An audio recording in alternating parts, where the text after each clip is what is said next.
Good evening, YouTube. This is Kaylin String coming at you with my regular Sunday night dinner, and I am coming at you with one of my favorite U.S. MRE menus out of all the different types of U.S. MREs.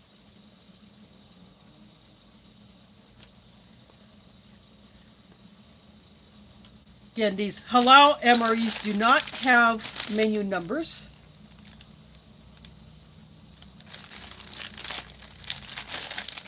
It just has the name of the entree.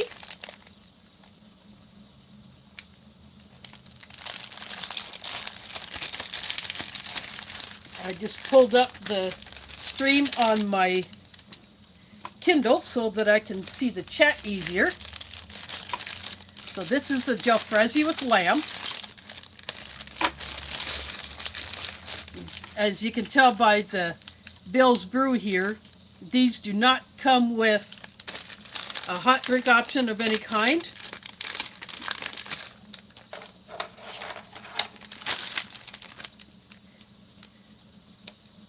And I really hope that the ration packers fix that.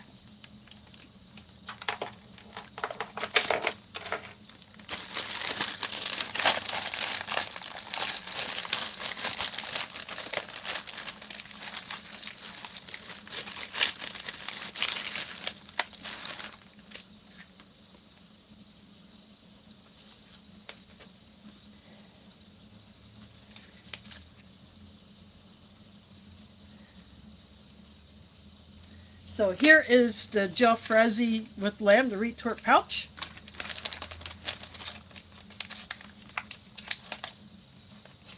We have a Bridgeford apple turnover. A nice choice for a dessert. Got the lemon lime drink powder. That will go into the drinking jar. And these are all snack heavy. Here is a nutritional information card for, it got all bent up, let me straighten that out. A new one, banana caramel pudding.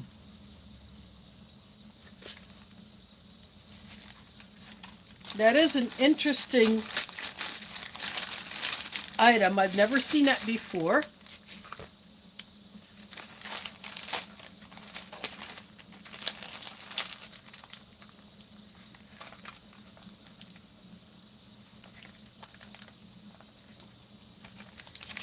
Dry roasted peanuts, very vacuum sealed. Cajun snack mix. The FRH, which I won't be using.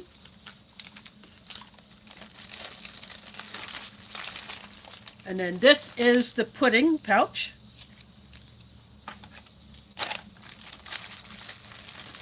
And then this is the sleeve with all the information on the Jalfrazi with lamb.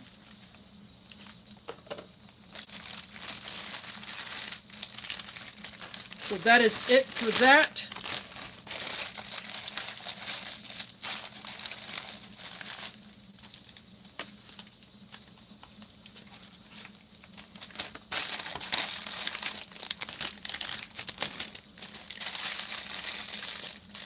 And here is the accessory packet, just like the one that was in my box from Sean Hack, except this one didn't explode like the one that he sent me. That one came open somehow.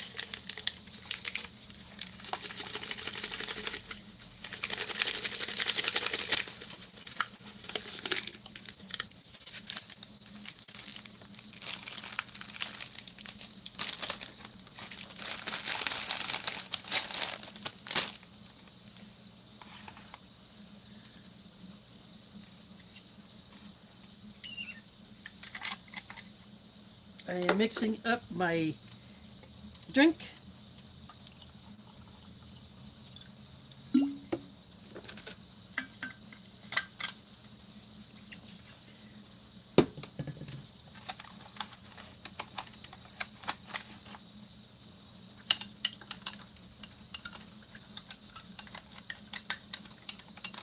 These take quite a bit of time to dissolve because of the high sugar content.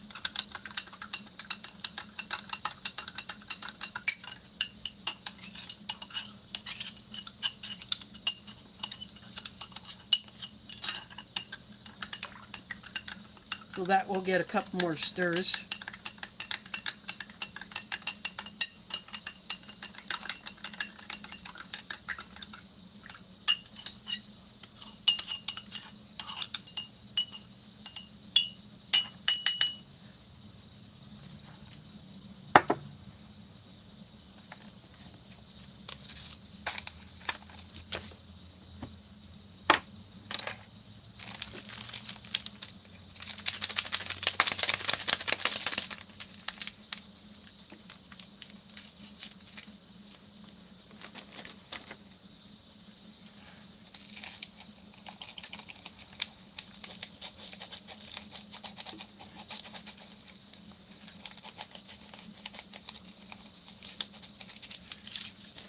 And speaking of Bill's Brew, since some of the 2024 pack US MREs still have coffee in them, they are still using Bill's Brew.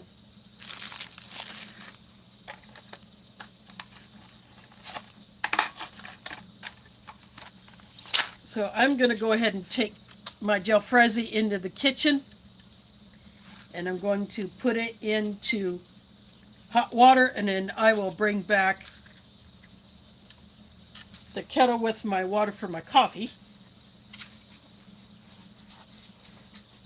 And then we'll start opening everything else up.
I just took my kettle back into the kitchen just to get it out of the way.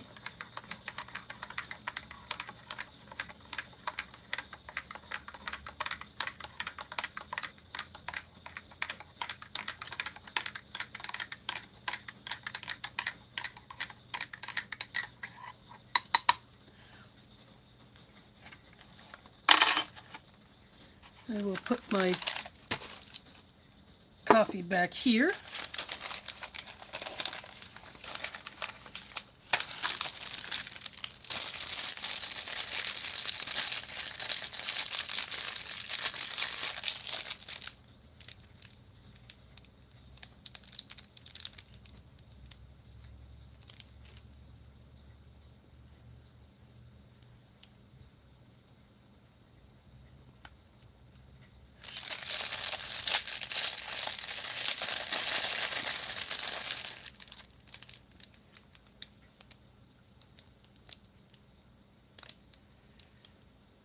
I see Martello, a name I had not seen in here before. Thanks for dropping in. I'll show you what is in this accessory pack. It's a Lighthouse rear roll, the standard US MRE spoon, something that you will not find in a standard US MRE. You will not find an actual napkin. You will not find salt and pepper. Usually get salt. And it says, United We Stand on it. I'd never seen that on the wet wipe before, so they got these from a different company, apparently. You get 2 packs of sugar, but yet no hot drink to put the sugar in. So these just get added to my stash. And a white matchbook as opposed to the tan or green. Black matches with white tips.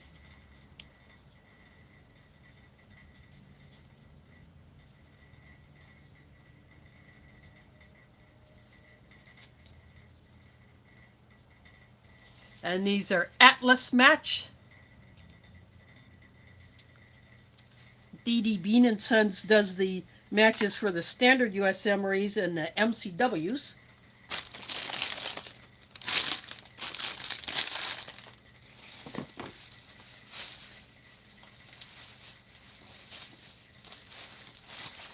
Because these MRE bags don't make good trash bags, I have a Walgreens bag that I'm putting all the trash in. And all these other items that I'm not using, they just get set aside and get added to my stash.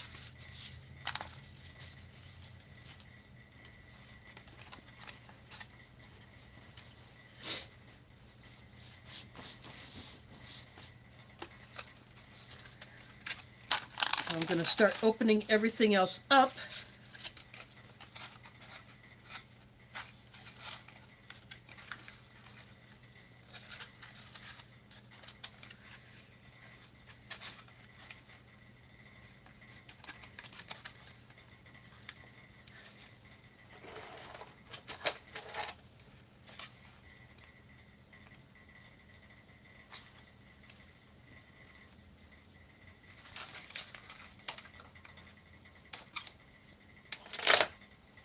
Don't see a tear notch on the peanuts, so I cut my own.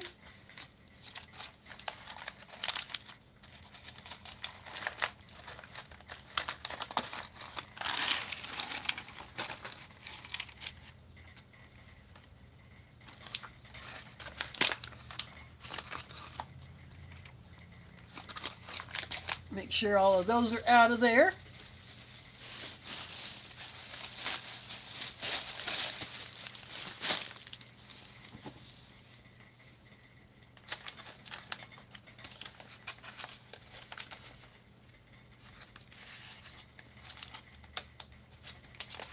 We're going to open up the apple turnover next.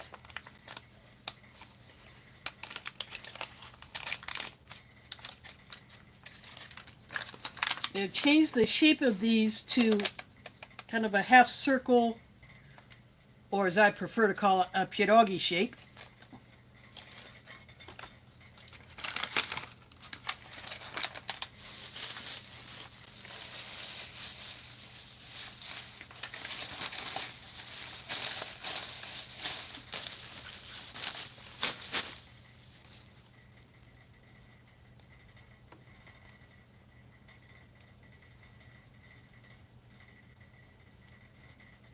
I see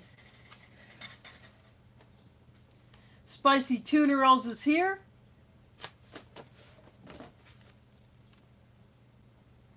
MGTH is here.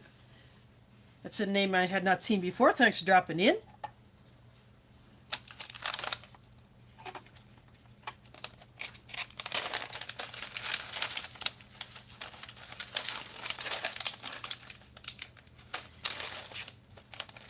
Now here they put the tear notch right in the middle of the bag, but yet it's above there, so I'm not going to do that. I'm going to cut a new tear notch.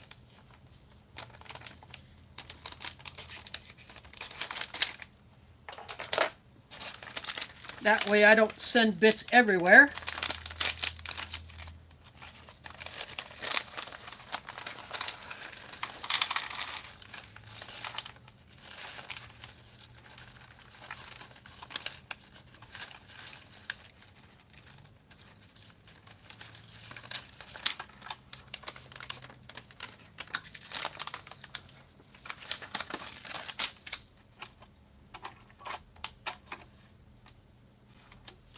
There's that Cajun snack mix.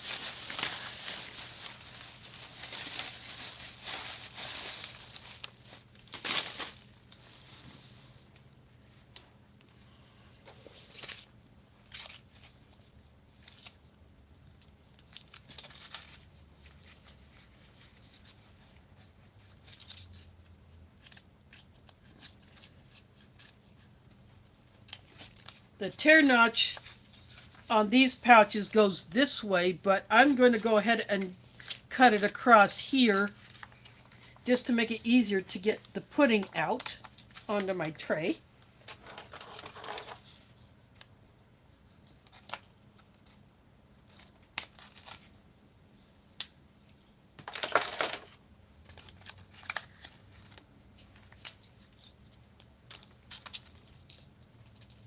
I'll get my first look at this new pudding flavor.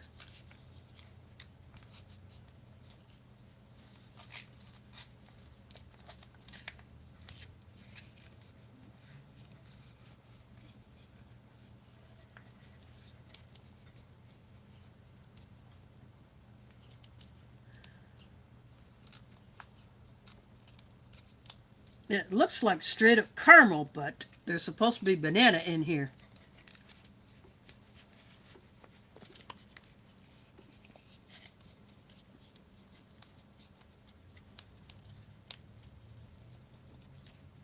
So I like to see that they're adding some new stuff into these.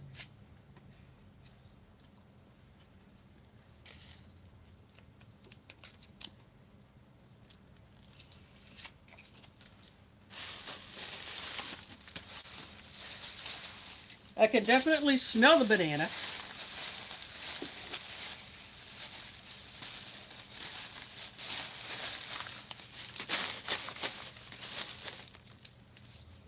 Well, thanks for subscribing. I hope you enjoy these. I do these live streams every Sunday at 7 p.m. U.S. Central Time. That's 8 Eastern.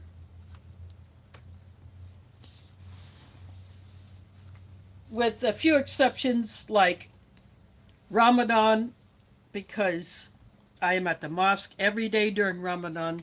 I eat my dinners there after I break my fast for the day. I help with setup and all that stuff.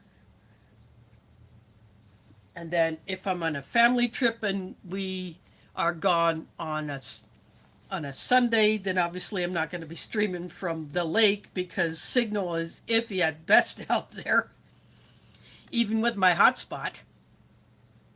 Or if I am at another location, like next Sunday, we were supposed to have an Eid party at my mosque next Saturday, but we shifted it to Sunday, so I may not be back in time to start my stream at the normal time, or I may. I'm not sure yet. I really won't know until I get closer, or even that day. So I'm just going to play that one by ear, how that goes. But with a few other exceptions that may come up as time goes on this year and into early next year, it all depends on whether or not I go live. But if I know enough in advance that I will not be able to go live on a Sunday, then I toss a post up. But I'm going to go back into the kitchen, get my Jalfrazi, and I'll be right back.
I am back with one hot, wet retort pouch. I just use this to carry it in here. Now I got a paper towel to dry it off with. Make it easier to handle.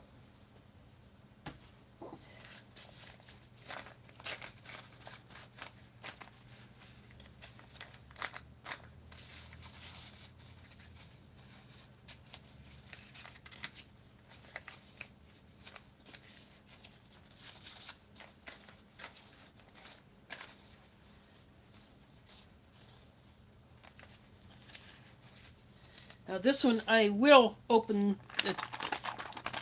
it the normal way, but I always shake it down. Make sure the food is below the tear notch so that when I do rip it across, I don't have a mess. And that ripped very well.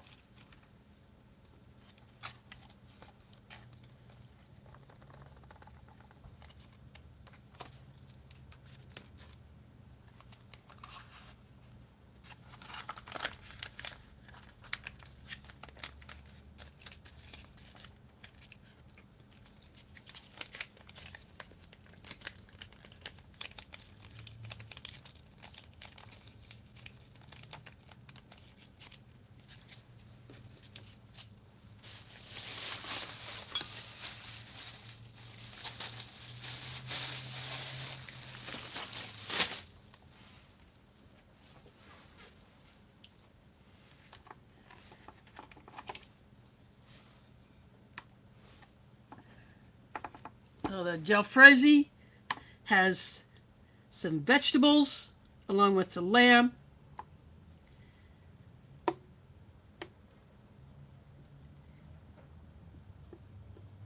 It's got some beans.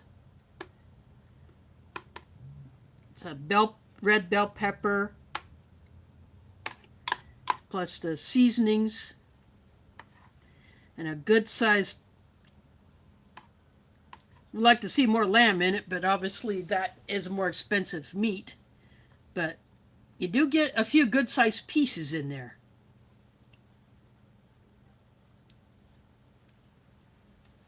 But ever since I first tried this one, this is one of my favorite US MRE menus out of all of the ration types. The standard MRE, the MCW, or the Halal.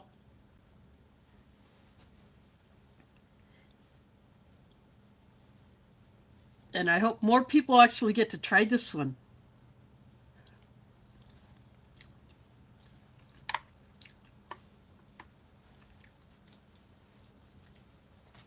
It's minimally processed, so you get the texture of the meat fibers, which is what you want. And it's not too chewy. There's Emily here. Thanks for dropping in.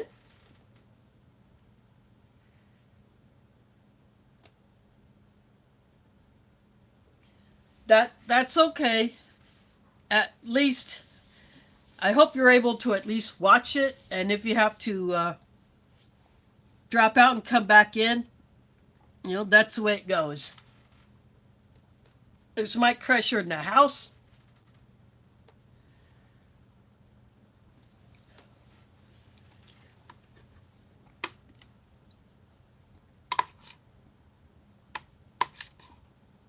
I just plain like the flavor combination this one has.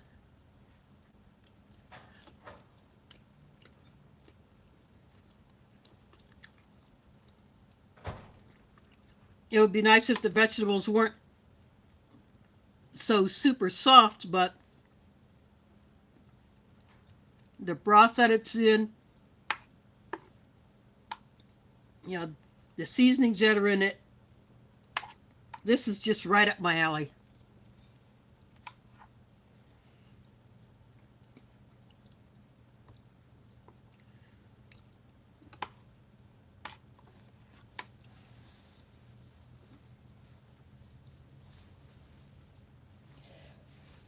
The last time I had this one, it had something other than this particular pudding flavor.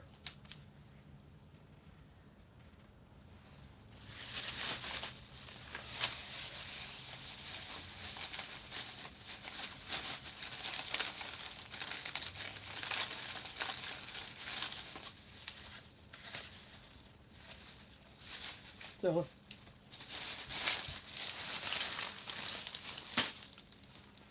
the banana caramel, it just looks like a caramel, but that banana scent is pretty pronounced in it. So I got these dry roasted peanuts. See if they salted them enough.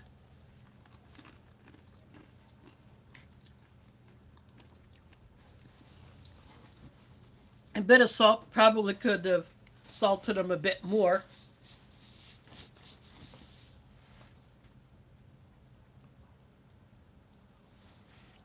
But I'm happy with that.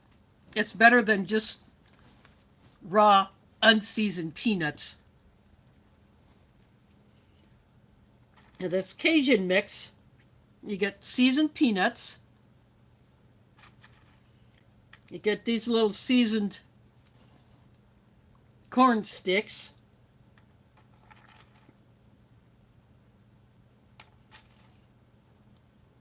And then you get the pretzels. And that's pretty much... Then these look like potato sticks that used to be in a few brown bag MRE menus. They had these thin potato sticks that look just like that. And that's what's in this Cajun mix.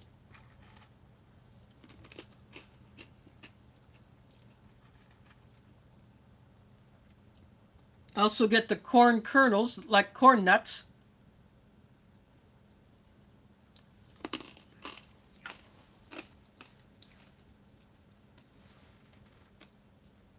There is Cliff in the house. Thanks for dropping in.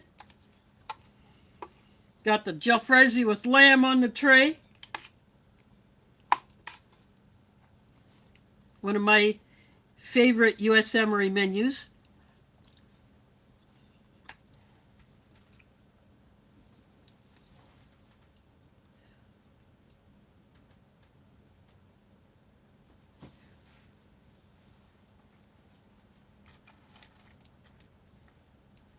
With a couple of items that I had not seen in here before.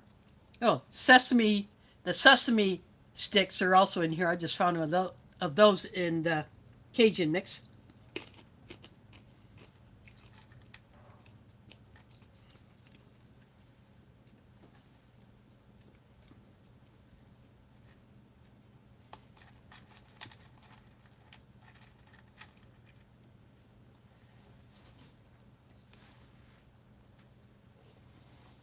So good to see you all hanging out with me. I got 3 more of these Halal MREs, but because I now have additional rations, I can spread them out. I can switch back and forth between these and my 2024 US MREs. I got a random lot from MRE Mountain, and I happened to get the ones that I can eat because they do not go against my my religious dietary rules, so I'm happy about that.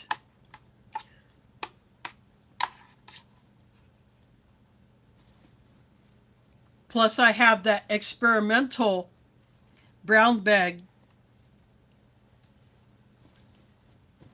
long range patrol that had the white label put on it.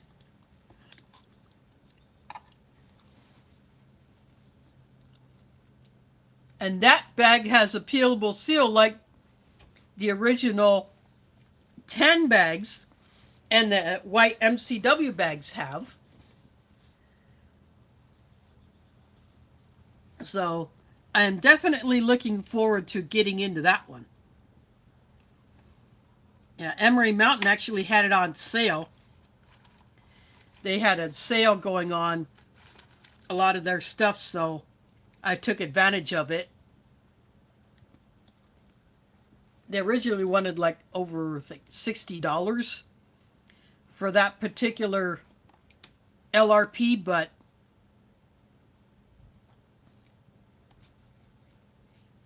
I got it for, I think, 45 or somewhere around there. Yeah, maybe a little on the pricey side, but for something like that, I just couldn't pass that one up.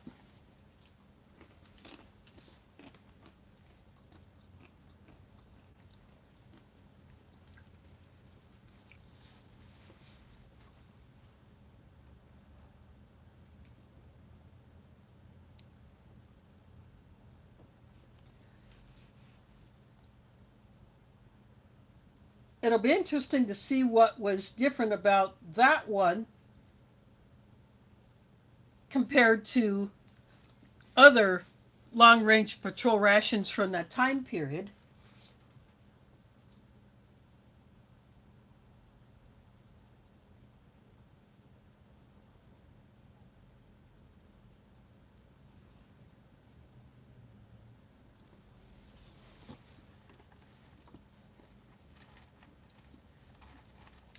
And I have never heard of anyone doing that particular one before, so it'll be interesting to see what is in there. I have not looked for any videos on this particular FSR, but who knows? Will I be the first to review it, or has someone else already done it?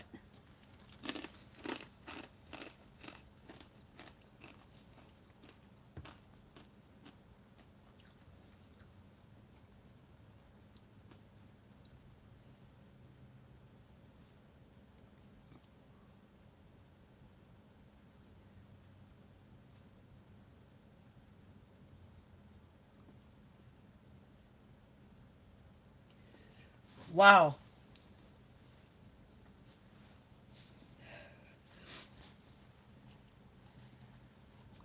I'd still rather pay the price that I paid for it than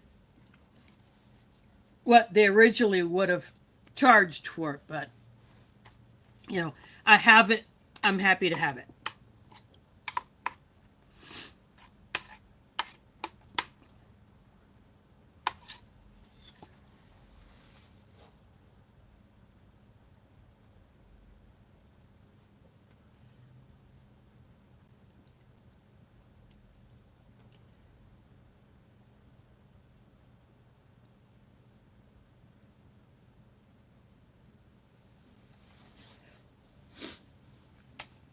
Yeah, yeah. I will not buy anything foreign from them because I've had too many of those packages rated. And then there's a company that looks very much like Emery Mountain called MRE House.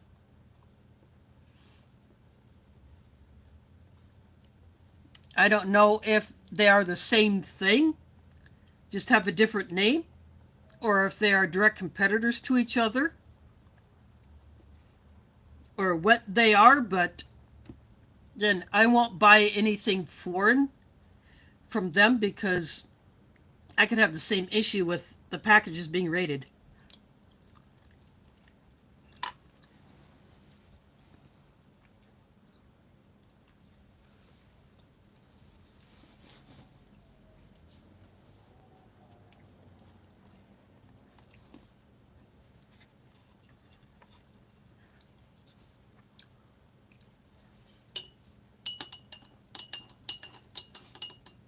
Yeah, I don't buy from Emery Mountain all that often.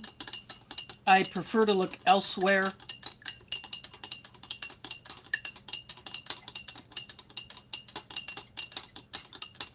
So once in a while I'll drop an order, but not all that often. I'm stirring my lemon lime drink again because it still hasn't fully dissolved yet.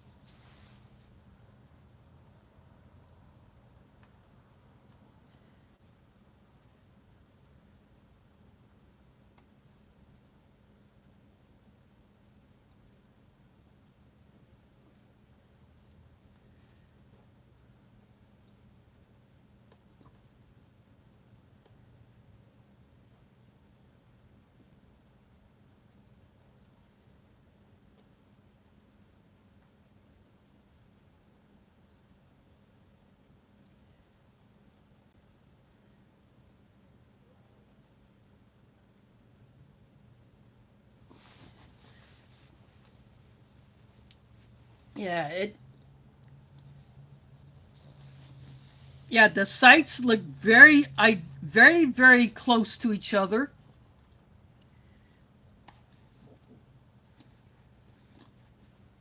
Yeah, I'll look at them more than I will buy from them. But for the most part, I would prefer to go elsewhere, especially when it comes to trying to get foreign rations, because I will only buy those from someone who is already in the US, so I don't have to worry about it being being nipped.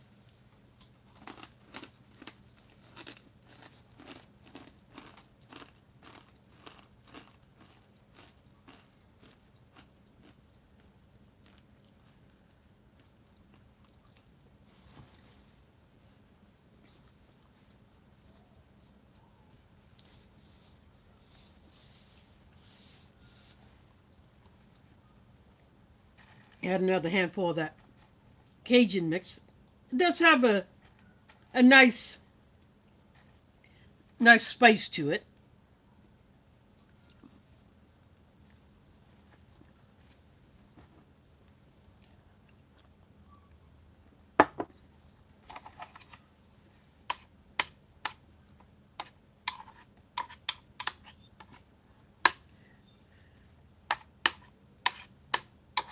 Yeah, I would have preferred to buy from a site like MRE Empire, but I don't think they ship to the US anymore.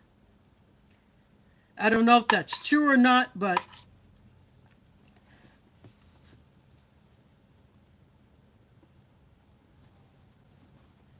I would like to buy from them again if they would ship to the US.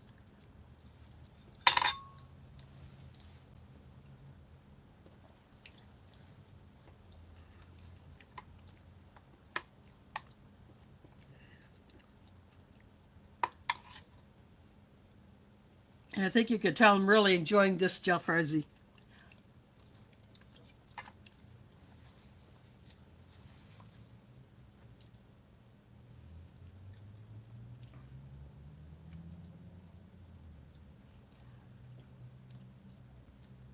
Yeah, that would be awesome.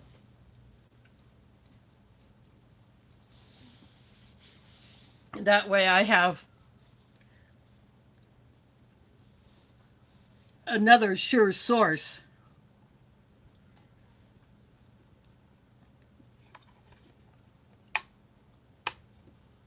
But with what I have picked up recently, that trade that I got from Sean Hack, I think I got the better of the deal because I sent him a small package and he sent me a super stuffed box.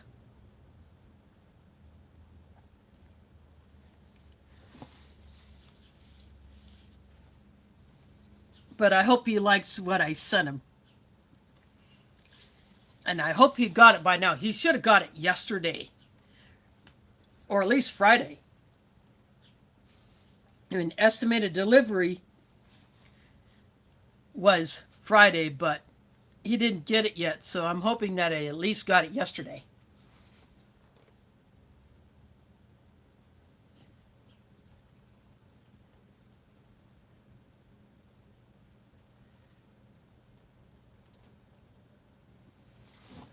Well, that's good. Maybe I'll try ordering from them again because I do like the offerings that that site has.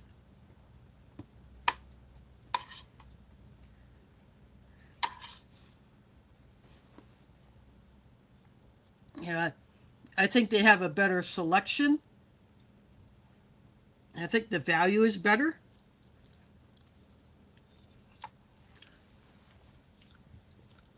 Uh, Sue of Eat Streets and MREs buys a lot of stuff from them.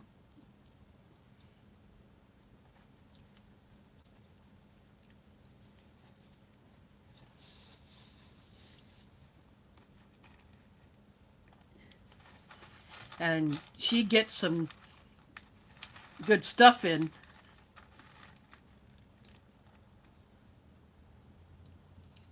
Although I can't remember if her newest lot of the ORPs that have the zip top bag instead of the kind that you have to cut open. She said some of those bags, the zippers were not fully closed, and that some of the items either could have or did fall out.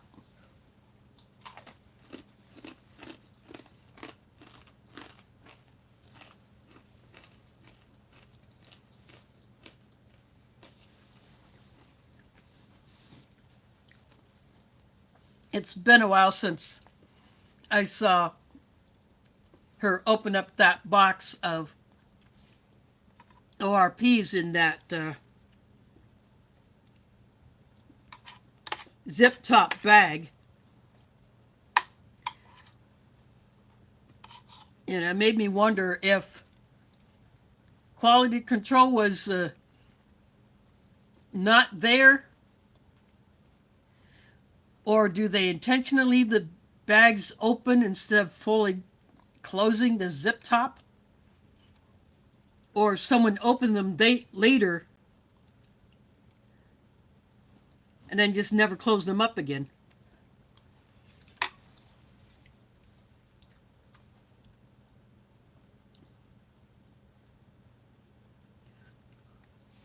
Yeah, this is dry roasted peanuts, lightly salted. So they have a bit more crunch, which I like.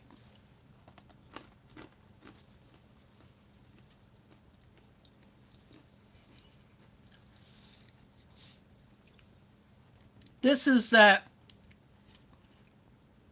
caramel banana pudding.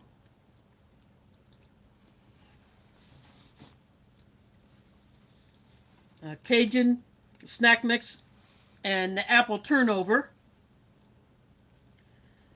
I'll go ahead and break that open so you get a look at inside. Looks like this particular one might actually be a little bit more filled than the last apple turnover I had. Last one didn't have a whole lot of the filling in it.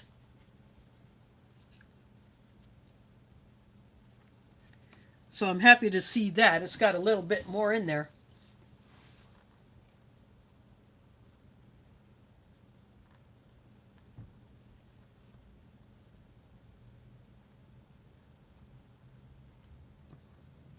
Yeah, that's what she said.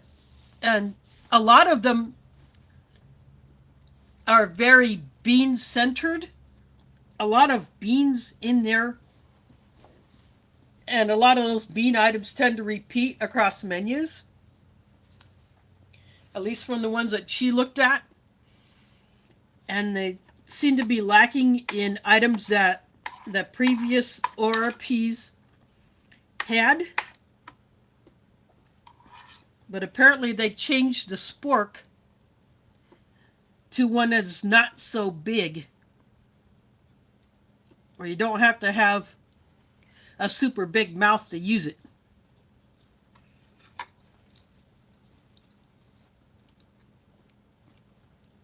Yeah, they could have easily, fill the bag, squeeze air out, zip it up, call it done.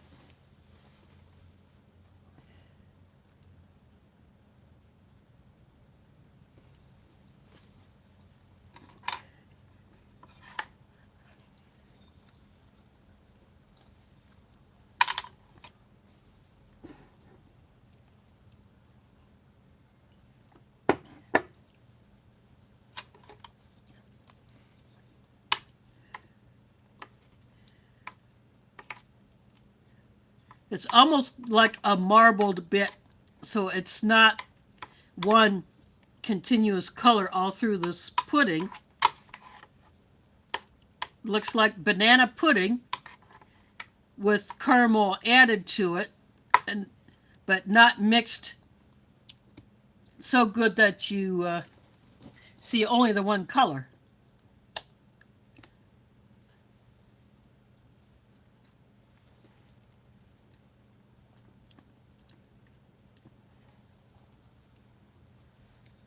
I do get a pretty even blend of the banana and the caramel, but I smell the banana more when I'm just smelling it. But that's not a bad pudding. I would go into a store and buy that.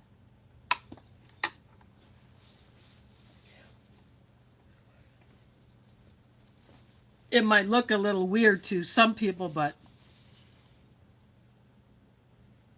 I like that addition. It's a nice change from some of the other desserts that used to be in here.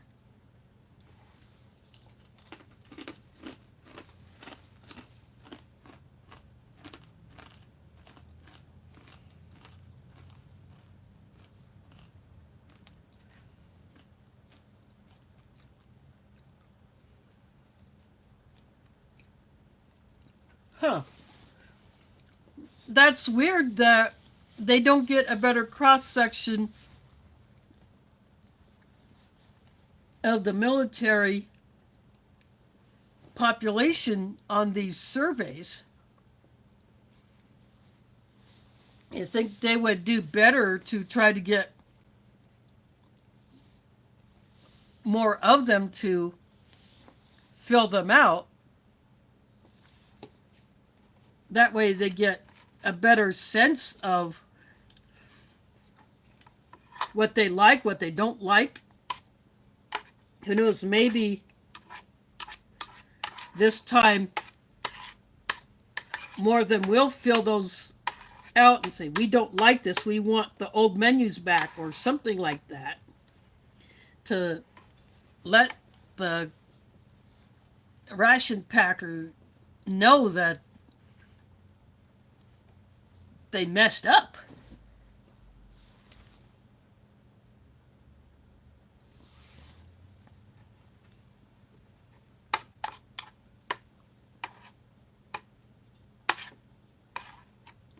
Now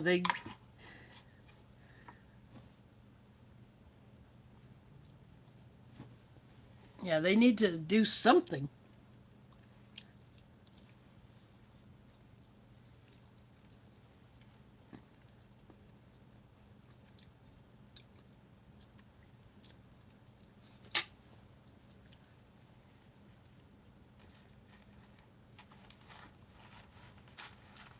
I do have an ORP here. It's one of the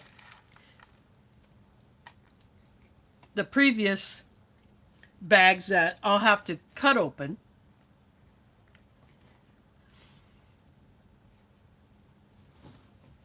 And those have the really big spork in it.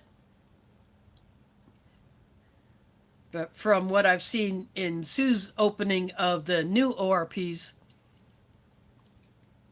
the newer style spork looks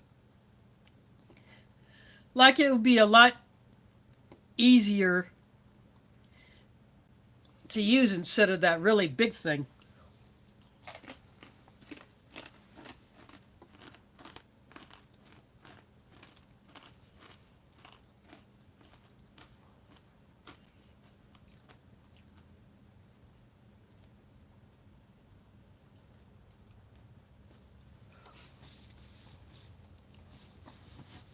And of course, not everybody may be in a position to be able to use that code to do the survey if they don't have any Wi-Fi or mobile data access. Canadian IMPs have Oh, they had the QR code on the more recent paper bags.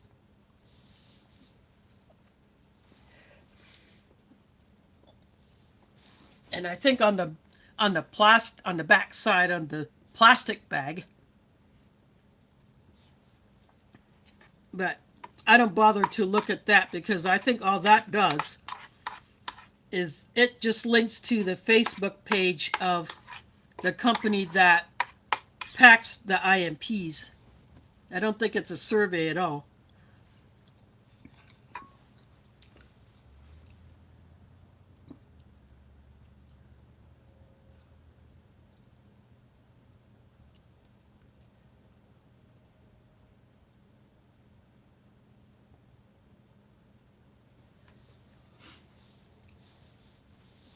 Yeah, there are times when paperless is good, but there are times when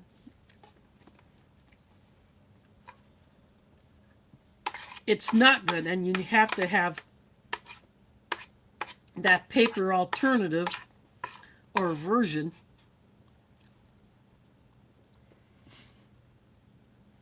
in order to do what you want to do.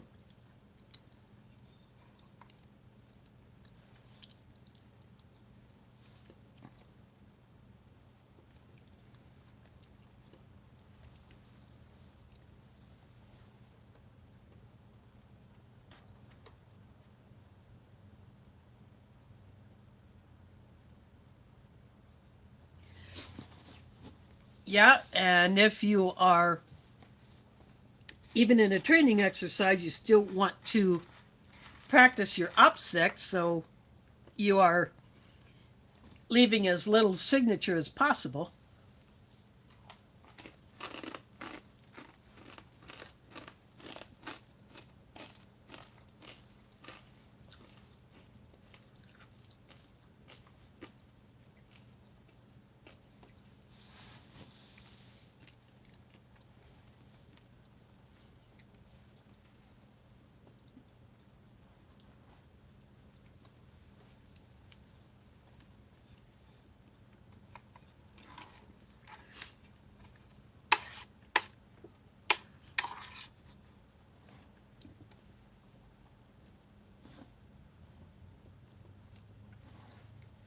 Yeah, I really do hope that maybe some things will change for the better so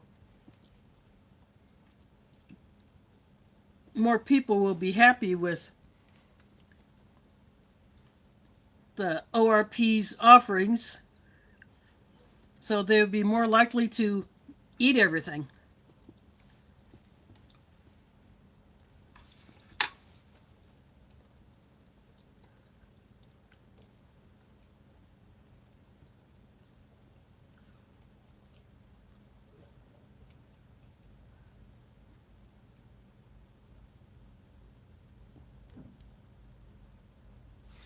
Ooh, those do sound good. Actually, that beef burrito filling, we have an MRE menu beef burrito bowl. It would be nice to compare those two entrees, see how similar or different they are. I think that would be an awesome thing to do.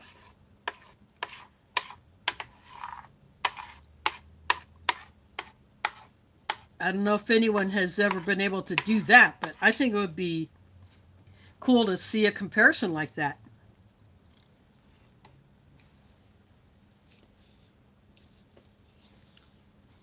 But that Hunter's chicken, that does sound like it would be really good.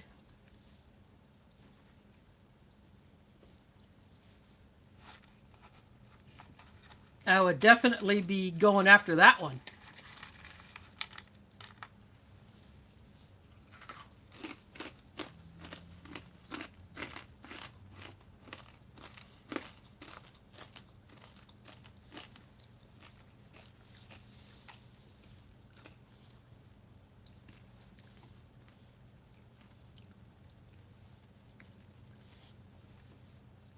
One of the US MREs that I did get was a beef goulash. So I have the American goulash and I have a Polish goulash.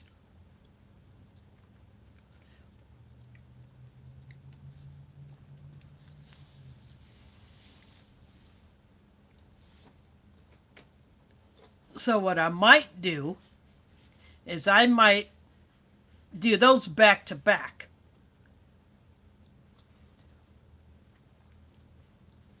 You know, have one of those and then the next week open up the other one and dig into that.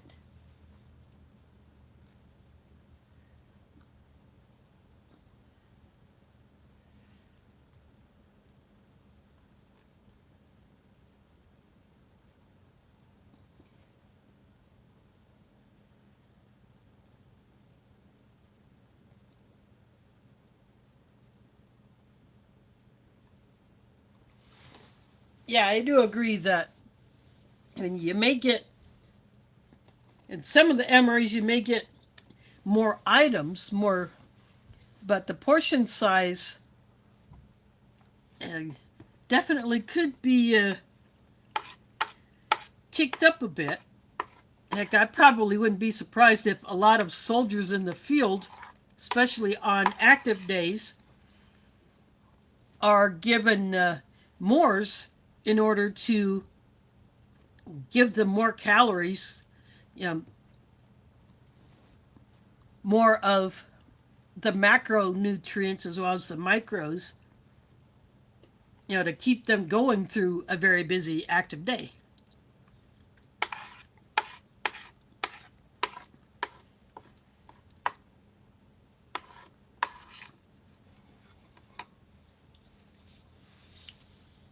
Especially with, I looked at the tuna pouch that's in my tuna MRE. That is a standard retail pouch. It's not the larger tuna pouches that used to be in the MREs in the past where it would be like 12 ounces or maybe a full 8 ounces of tuna instead of like the 5 or whatever is in the packet.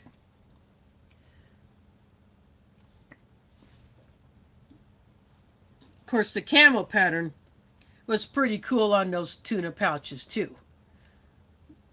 But they just went full on retail with that albacore tuna pouch.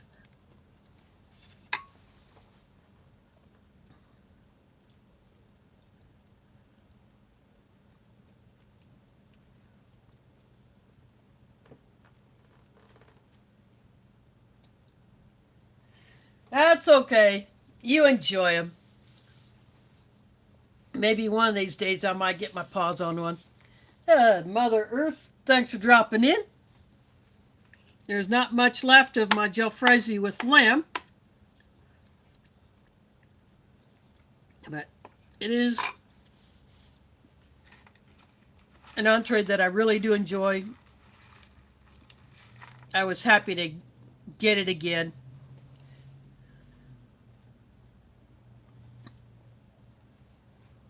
And whatever else is with it,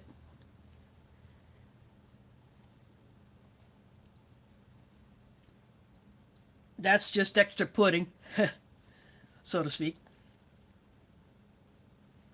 But yeah, this is one of my favorite of all the different US MRE types.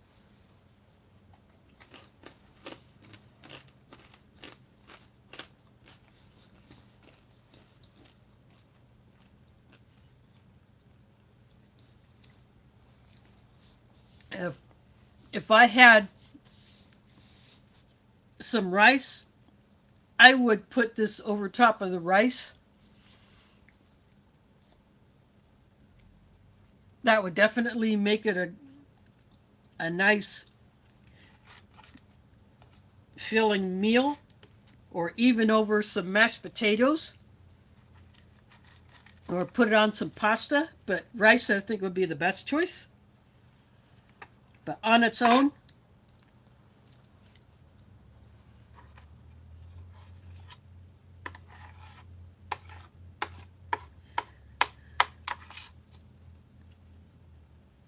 It's a good one.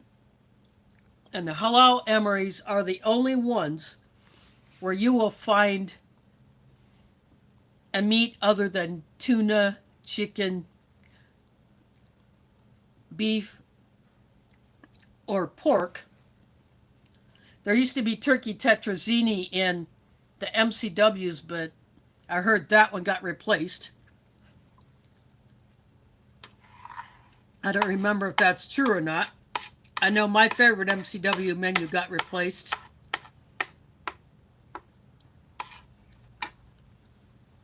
That one being the seafood chowder. Food Forest Permaculture in the house from north of the border. Thanks for dropping in.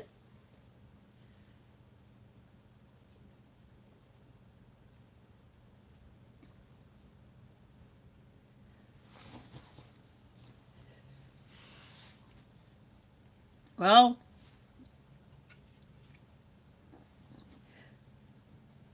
I'm sure you'll enjoy it.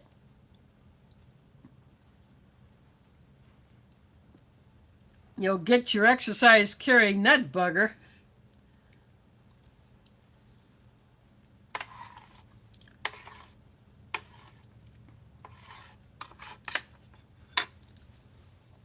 We got to have lamb a couple times during Ramadan, one of our iftar dinners. And then we had goat meat one other night. Most of the nights it was chicken. We sometimes got beef, but because chicken is the least expensive meat, that's what was served the most. We just tried to vary it, change up whether it's bone in, like the chicken legs, or if it's cut up into smaller pieces. The other meats were all bone in for the most part, although a couple of times when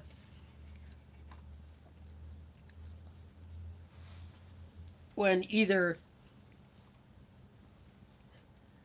Fernando's did the cooking, or if a halal food truck, if that guy did the cooking, then usually we got the other meats with the bone in.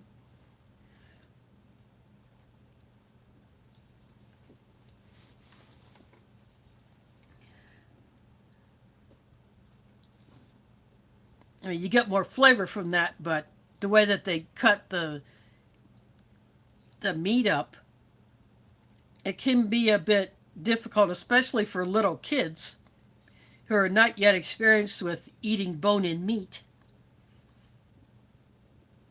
So we usually, for the littlest kids, we usually tried to have something that was a little bit more kid-friendly.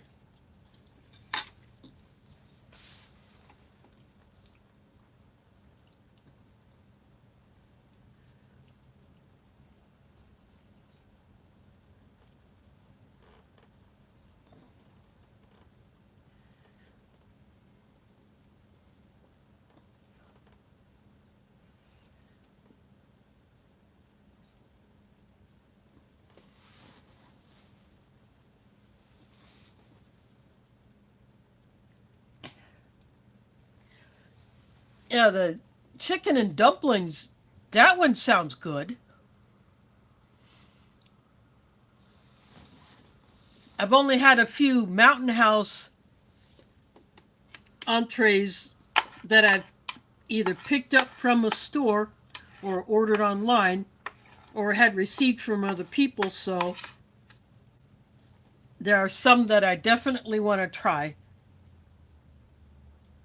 And that chicken dumplings does sound good.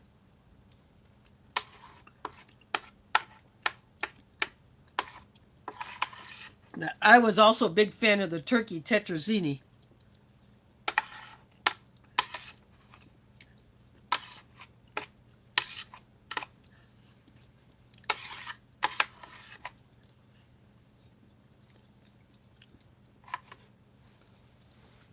I hope to get my paws on that one at least one more time.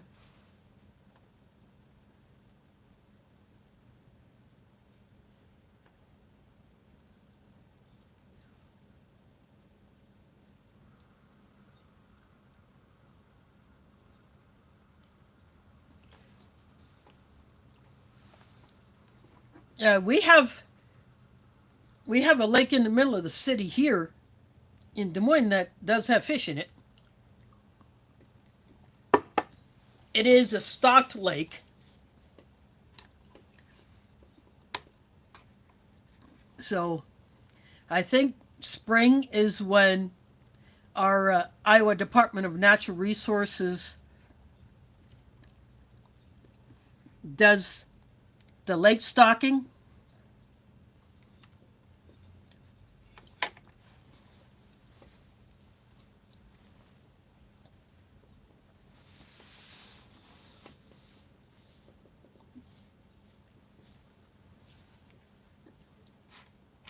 And depending on the lake is probably what, how they choose what fish to put in it.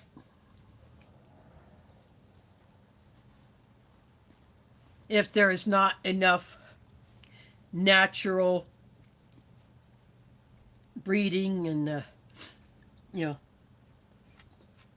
the population maintains itself.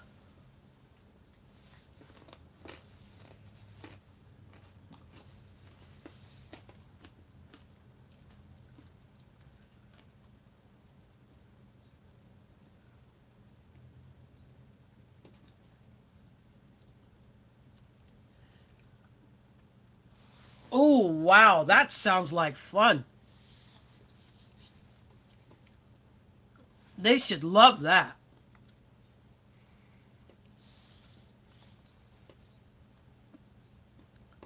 Because of where I was when I was, for the 2 years that I got to be in Girl Scouts, I never got to do a whole lot of stuff like that. And when I moved out of that town, or I stopped going to school in that town in Nebraska, and I came back to Iowa for my second time living in Iowa, there was no scout troop, neither Boy or Girl Scouts.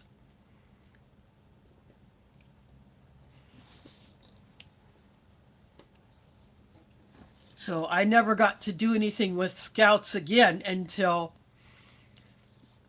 after I finished high school. I went down to Arkansas where my parents both got work at a Girl Scout camp on Lake Ouachita. And I helped out around the camp when I wasn't away at University of Central Arkansas, or the one summer in '86 where I got to spend a month in Mexico.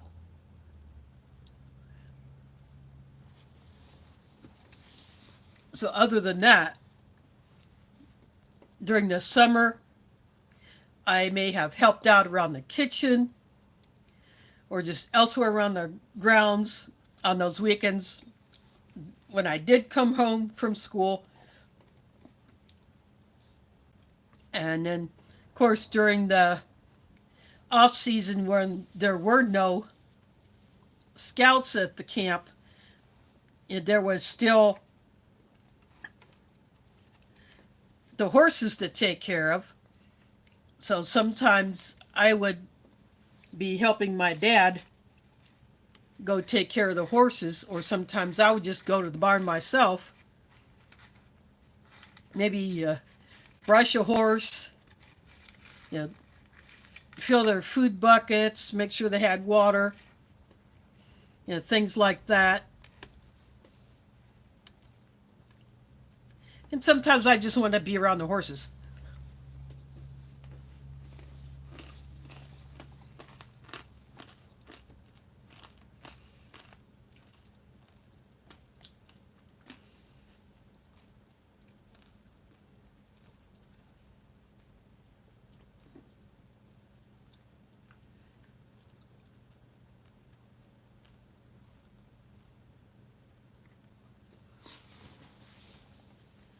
Yeah, I don't see ducks around here.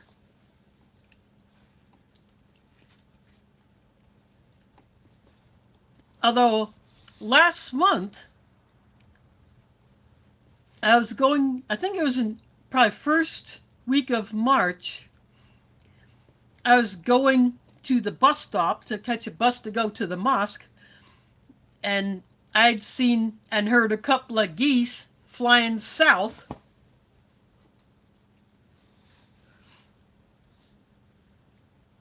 So I was wondering, is it too early for them to fly south, or do those two know something that the other geese don't? Or are they just advanced scouts going ahead to check things out?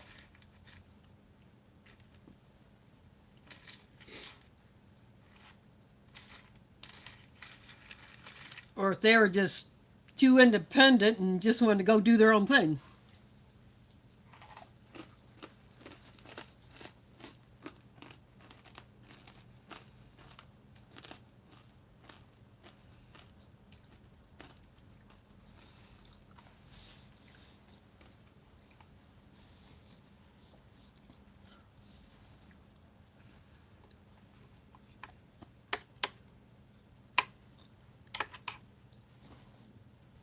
I did hear some geese, I think last week.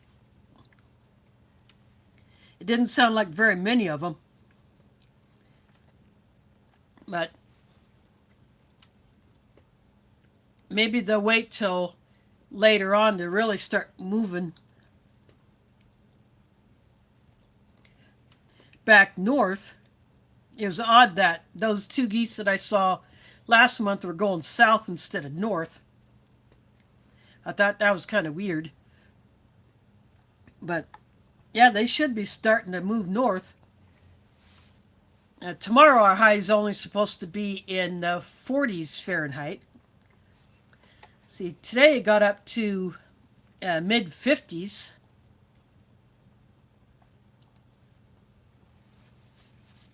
Then by this coming weekend, it's supposed to be in at least the mid 70s.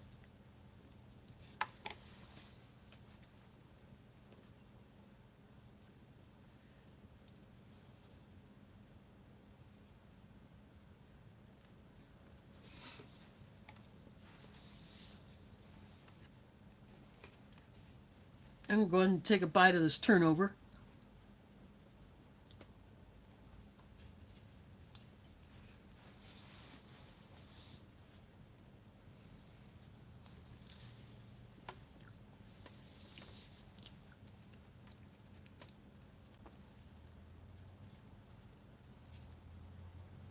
Very prominent cinnamon flavor. Not as much of the filling right there in that area, but you can see bits of it throughout the dough or the bread. But warmed up, just like any of the turnovers, it'll be awesome. Had I used the FRH, I would have put this on top of it and let the heat from the bag warm this up. But if you can warm these up, these are really good.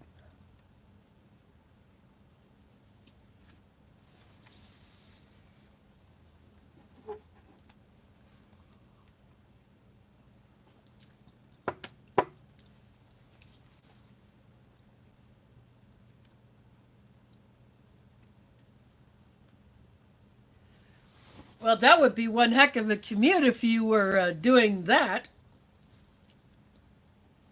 You someone would have to either fly you in from your side of the pond or go over there.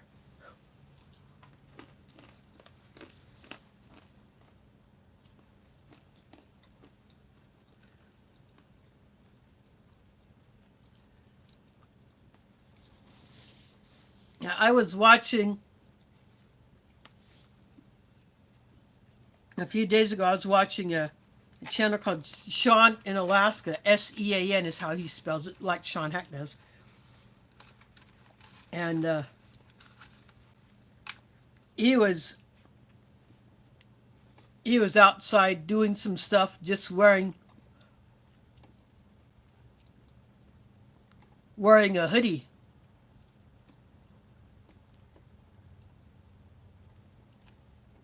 You know, the snow around his cabin was melting a bit.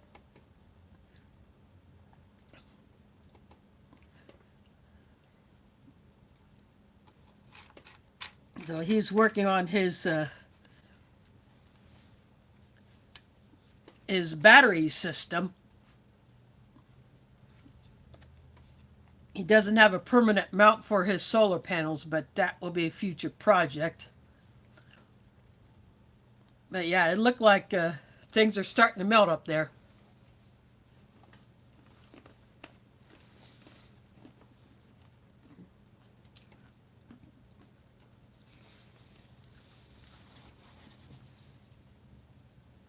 Yeah.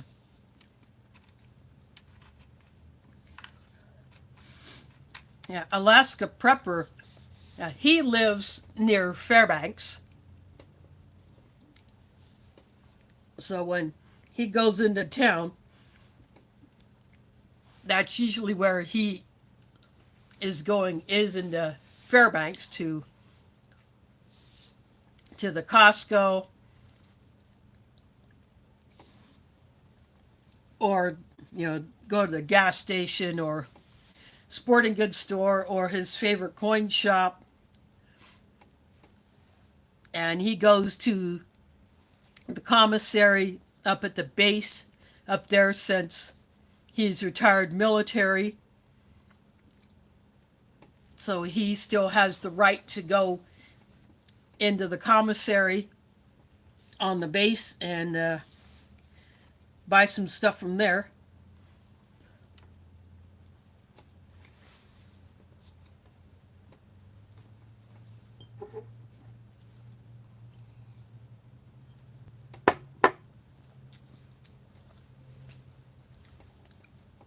It would be nice if the bread in these things wasn't so dry.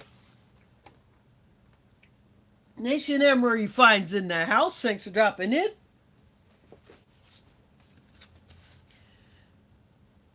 $20.21 pack. As you can tell by the middle of my tray, that Jalfrazi did not last very long.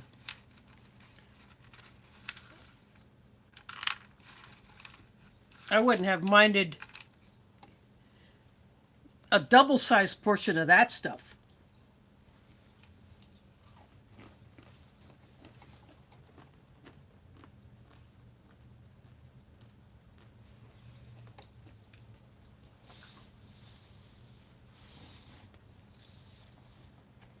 Sorry I missed your stream. It was just not a good time for me to hit on it.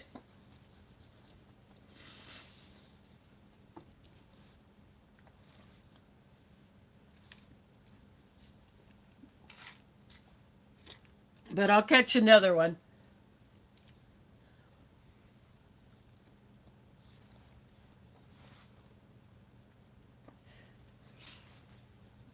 But I hope things are going well your way. These peanuts, they could have salted them just a tad more.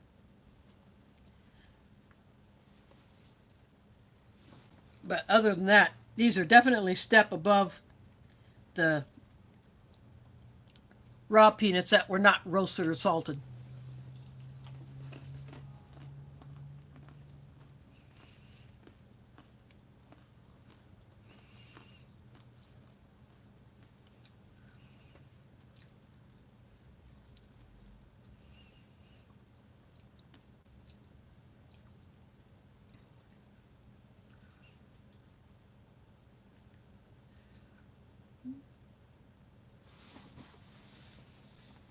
Oh, that's a bugger. Yeah, Alaska Prepper several years ago, he bought several cases of MCWs off of a local. And then what he did was he actually stripped them, separated out all the components, and put like component types together, like all the entrees in a tote, this, the accessory packs and drinks in another one, the different sides in one, things like that.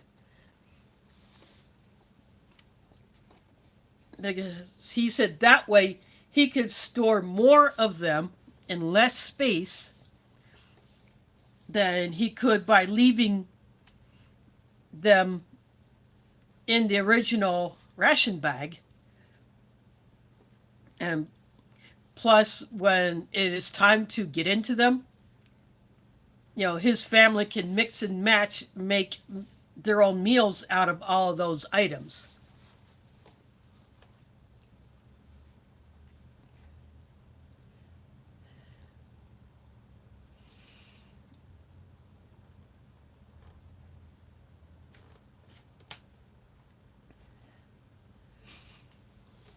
Yeah, that can be a real bugger trying to deal with something like that. Yeah, there was a guy in one of the ration groups on Facebook. He had a very similar name to a legit guy who I have bought from and others have bought from. Is a real scammer.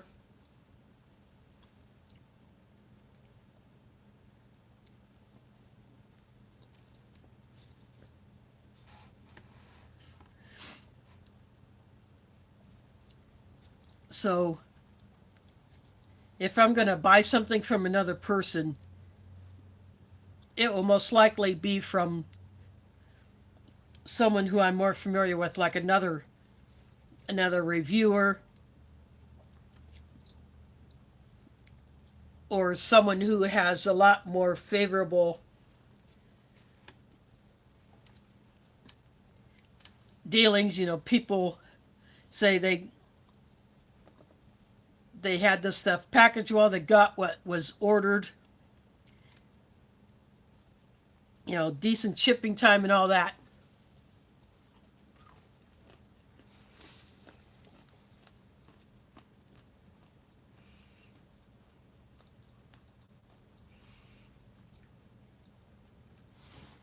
And there's this and that with Matt in the house.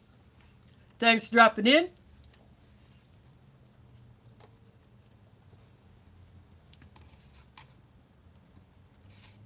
I'm about done with my dry roasted peanuts.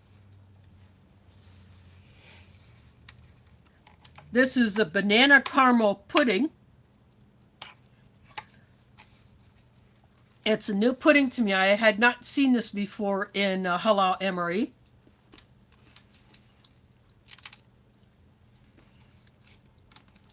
And it's a nice change.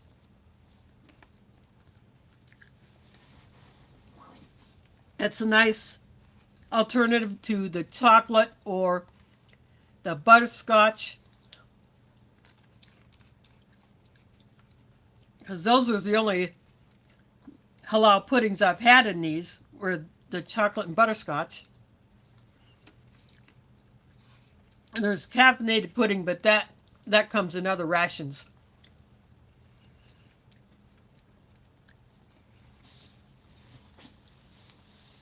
Like the First Strike, or maybe some others, maybe a more.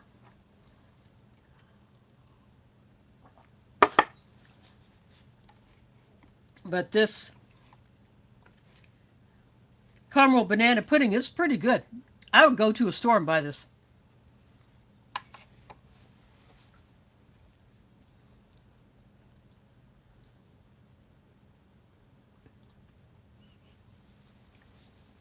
But this is what's left of that Cajun snack mix.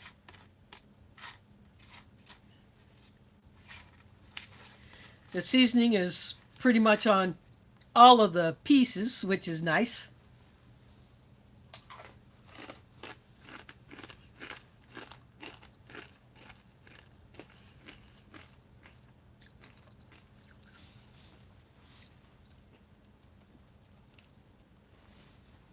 Lemon lime drink. The coffee did not come in the bag. That came from my stash of Ration coffees. And the Halal MREs do not include a hot drink of any kind. I don't know why. I don't see any logic for it.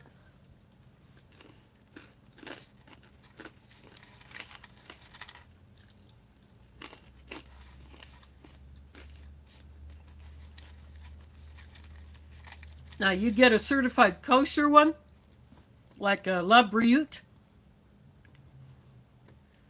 There will be a hot drink in there, unless somebody messed up in putting this stuff in the bag.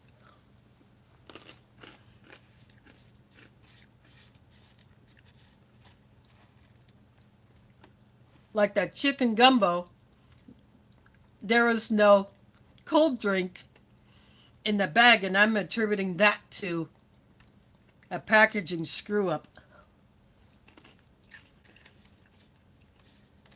It did have the cocoa in there though. That one did not have the instant lemon tea drink that the other two La Brioutes had.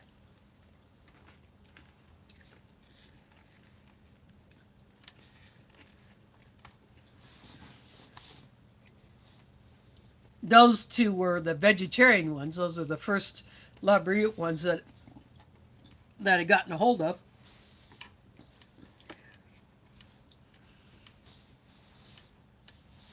But had some other rations have packing screw-ups, like something was either doubled, which shouldn't have been doubled, or it was missing something that should have been there.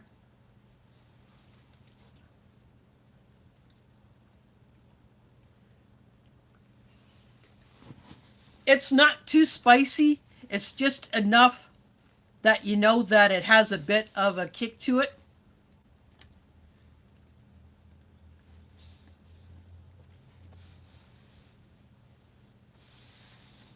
Obviously, they want to avoid making something too spicy where the soldier may not be able to tolerate that much spicy heat, or just doesn't like it, or is just not used to it.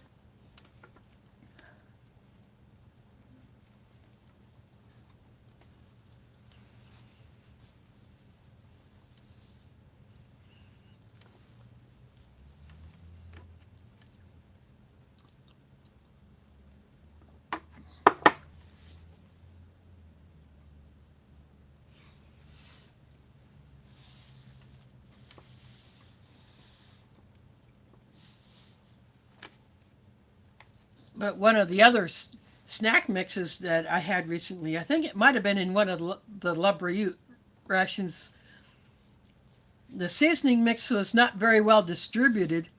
Some of the pieces had an overabundance of it, some had almost none.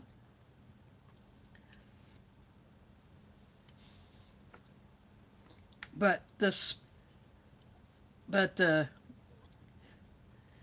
but this Cajun mix and a lot of the others that you get in the standard US MREs, they at least get the seasoning pretty well distributed.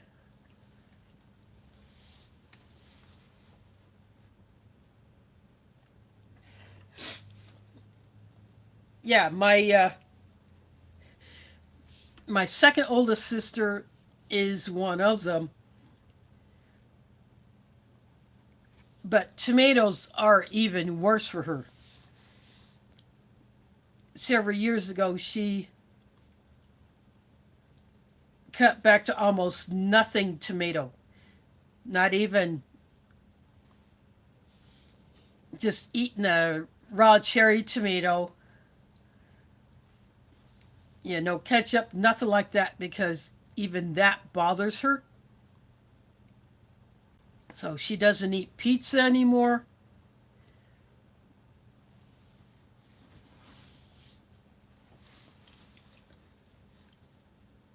She switched to, several years ago, she also switched to decaf coffee because the caffeinated coffee apparently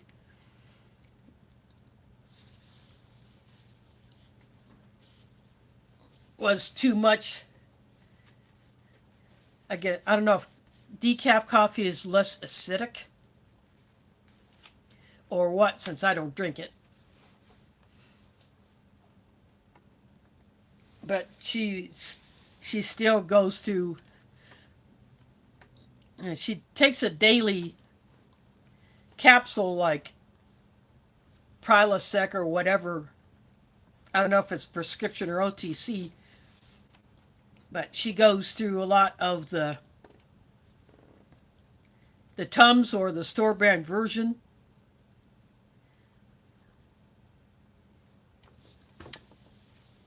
It's like her acid reflux is 10 times worse than mine. So she would not have eaten that Cajun mix at all.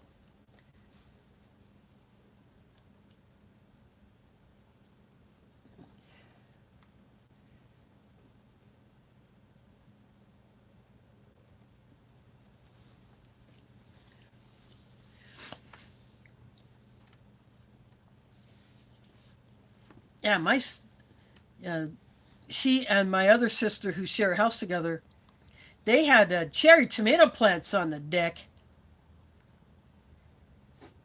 That's the only kind of tomatoes that they were growing. Now it's just pretty much flowers. They don't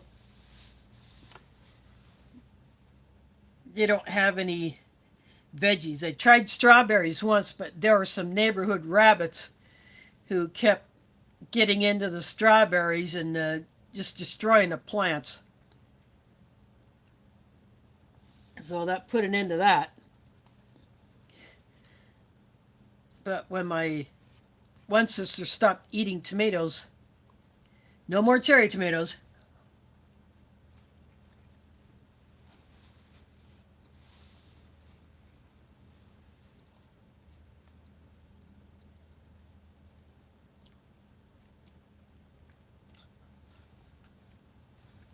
She may use white pepper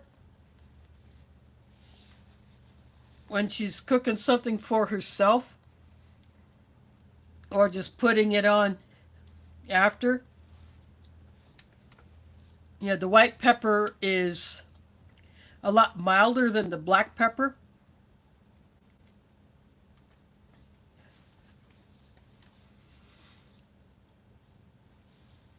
So if she does any kind of seasoning, it's probably with that. As far as anything pepper goes.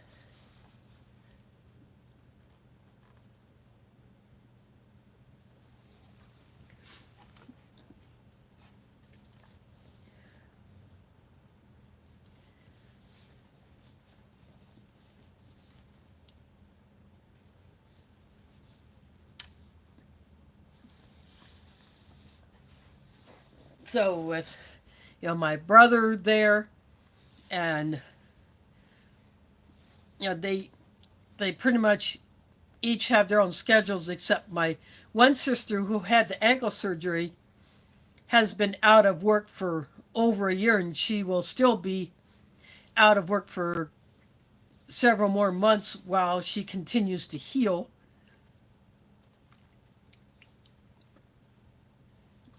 And it probably won't be out till after our annual trip to the lake. You know, for her to decide if she just wants to stay on permanent disability and not go back to work, or if she'll try to find a job that is not so physically demanding as being in the baby room of a daycare center, which she really loved working there because she just loved being around all those babies.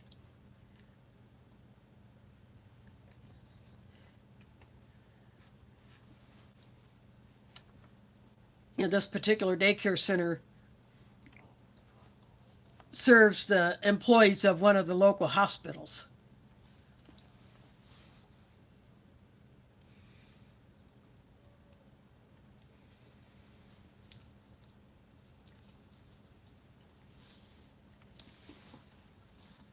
She had to have a second ankle surgery because the first one, something did not heal right,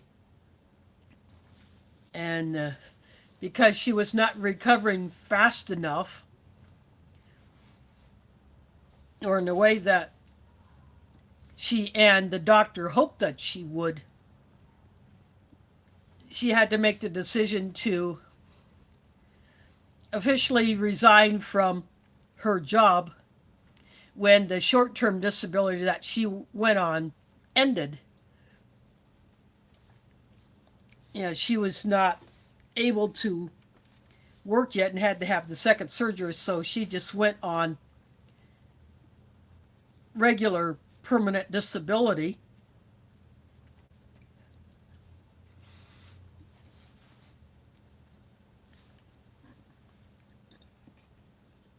So she basically gets the kind of payment that I get a month.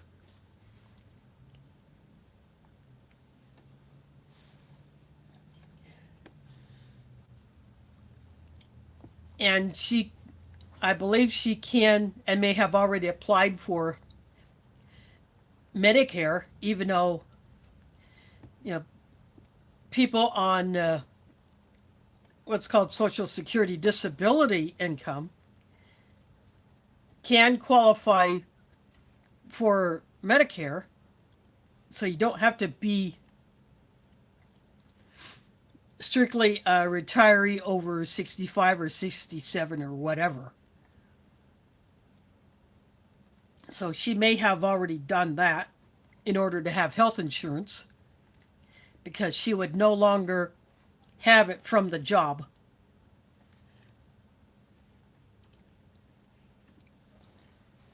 So that way she can continue to get her physical therapy covered, future doctor visits to see how her ankle is healing and whether or not she needs to do something else.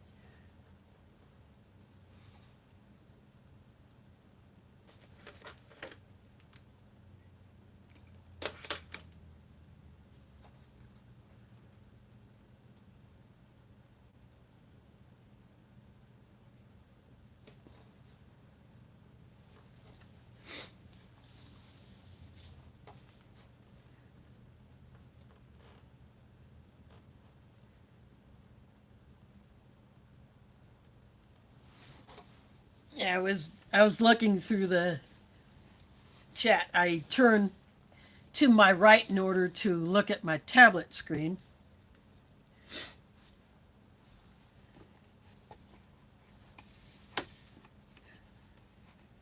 And I think that's all I'm going to say about that.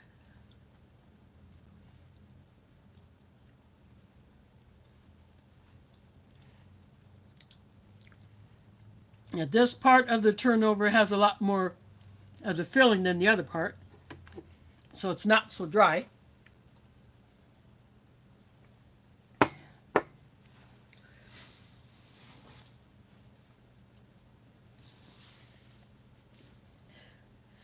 last year, my sister who had the foot surgery, she bought a wagon. That way she could put her stuff, or someone would put her stuff in the wagon, and then she could pull that from the car to the cabin. And then doing the reverse when it's time to leave. It's a similar wagon to the one that I have, but a different brand. But I'll tell you, those wagons have definitely proved useful. In fact, there was a wagon used when my younger nephew got married. The ring bearer actually sat in a wagon,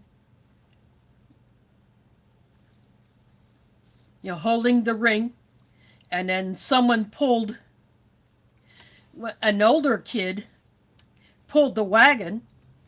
He was given a cue when to pull the wagon and where to pull it, and that was so cute.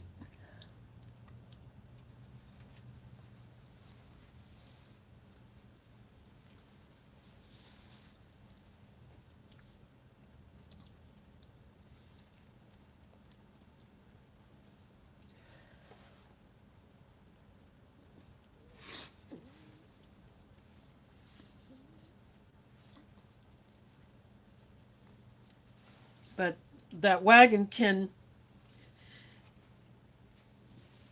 also be used, say, if there are more younger kids going to the beach. But because the weather was so crappy last year, with it being excessively hot, and we had several high wind days, and one of my sisters and my great niece and my niece, they went to the beach, and the water just looked mucky. It looked like it had been stirred up. The sand just did not feel good underfoot when you went into the water. And I guess they said it smelled funny, so my swimsuit stayed in my suitcase. It never came out.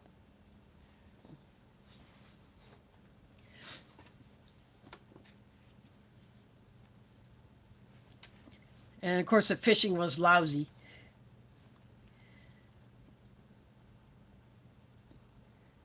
So I'm hoping this summer will be a whole lot better. But we still had a good time.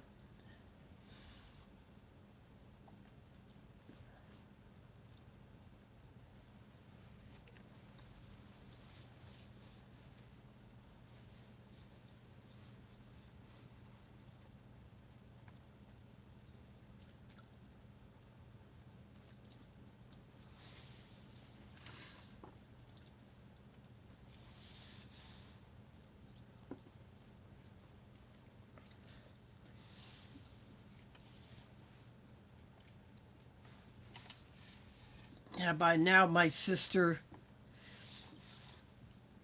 has most likely been driving for at least a couple of months. And she had her surgery in December. So she probably had to wait till at least mid to end of February before she could drive again.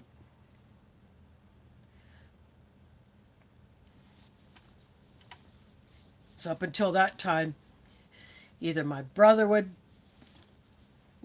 drive her in her car to her appointments, or one of my other sisters would, depending on their work schedules, of course.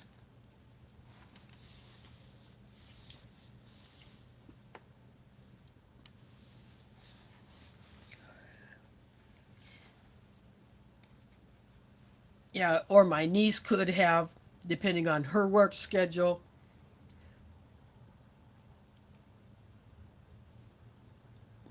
But that part is in the past, and haven't heard anything to indicate that something is wrong. So I'm guessing that she should have a full recovery and she'll be able to do mostly anything she wants after this.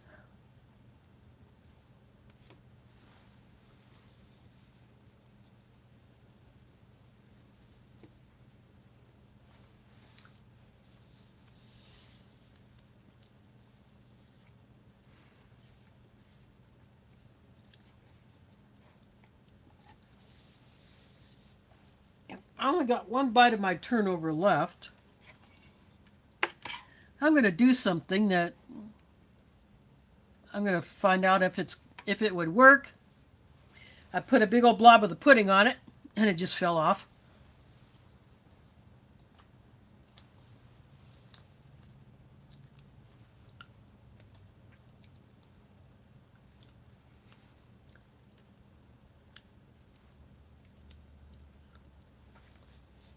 That pudding definitely covered up the cinnamon flavor from the turnover.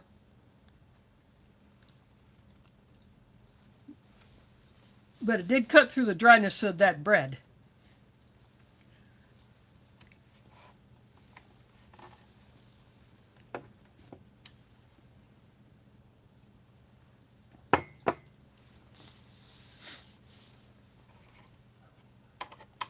But now the pudding is all I got left.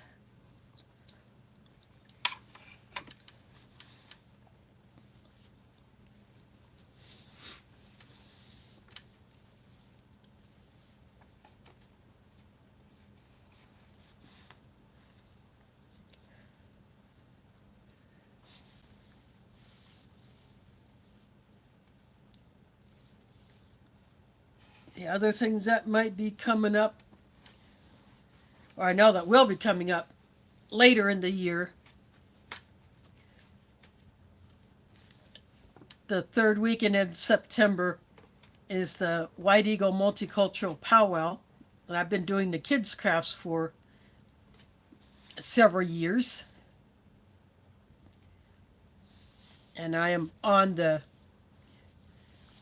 organizing and planning committee for it.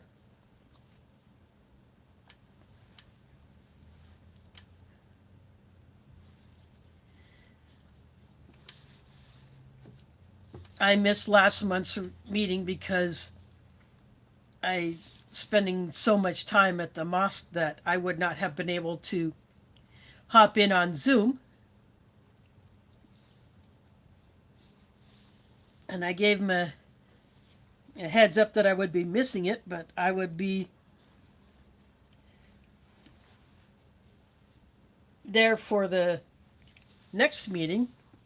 And because our Eid party was bumped to Sunday, there is an event next Saturday that they're having that I will now be able to go to. So I am going to go ahead and say to the others that I will be able to attend because this other one got changed.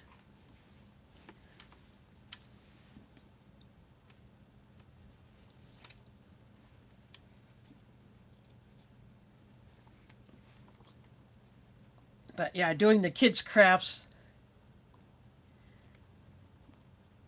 is so much fun.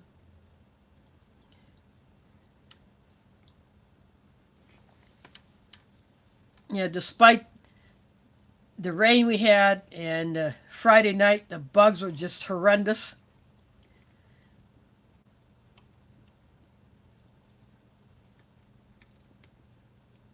I felt like I was a buffet. I didn't get much sleep that night, that's for sure.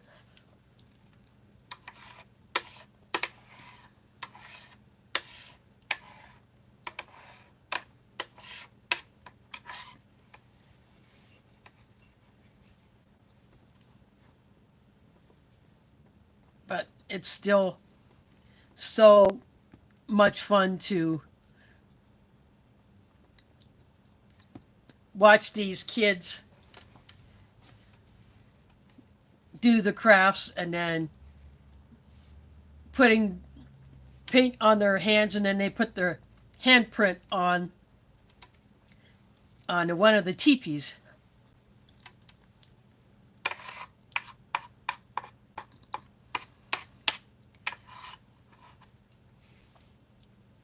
And then so many handprints are on there that they overlap, but I think that makes it even more cool.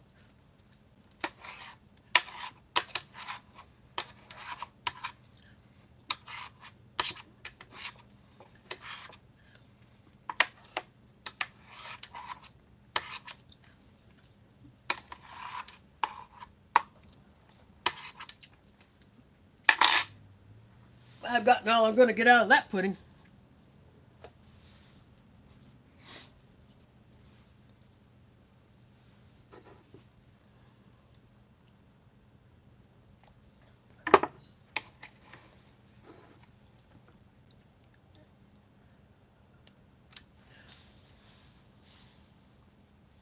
I don't know what else I'm going to be getting into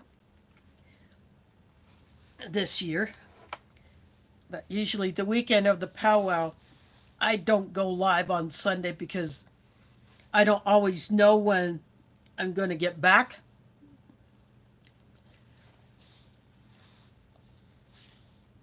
It's held at a park that it's about an hour away. Well, maybe not quite an hour, but it's called Jester Park.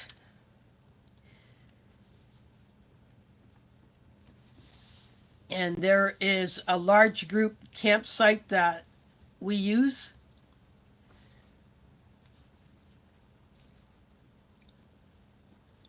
There's a guy who owns one of the big Blackstone grill, the one that has 4 different cooking zones. You can set each one to its own temperature.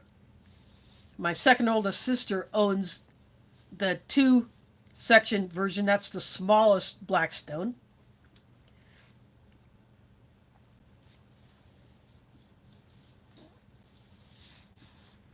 They may be a bit expensive, but I'll tell you, they are worth it. They used it during power outages.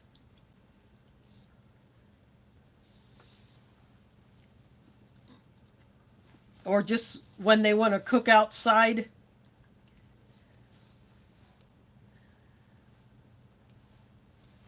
As an alternative to just a regular grill.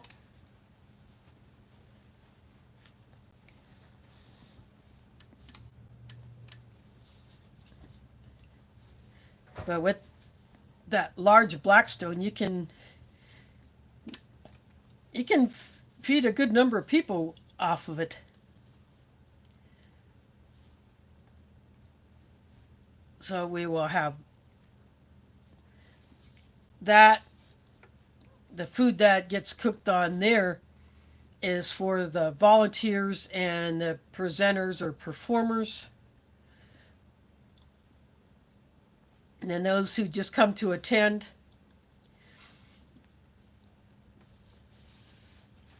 If they want a meal, they can go to one of the food trucks. And speaking of the food trucks, I'm going, since we have a Halal food truck guy doing some of the cooking for our Eid party next Sunday, I might talk to him and see if he would be able to go to Jester Park the 3rd weekend in September. And then I would pass his info on to a member of our committee who handles all the food organizing.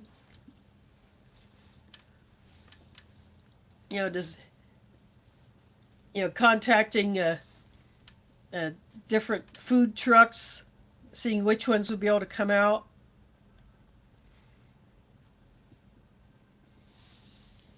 our source for the other volunteer food. Like we have gotten sausages and pancake batter from IHOP, maybe a local Hy-Vee would their catering kitchens would make up a bunch of things that someone would go pick up, or maybe another restaurant might have a bunch of food that has been ordered that someone go pick up and bring back to the campground. It's worth a shot.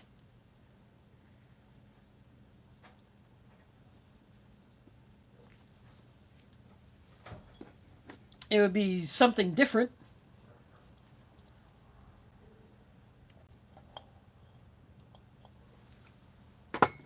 And of course, we have someone who makes a traditional Native American fry bread. I was not able to get any this last time. I was too busy with the kids' crafts, and by the time I wasn't busy, it was gone.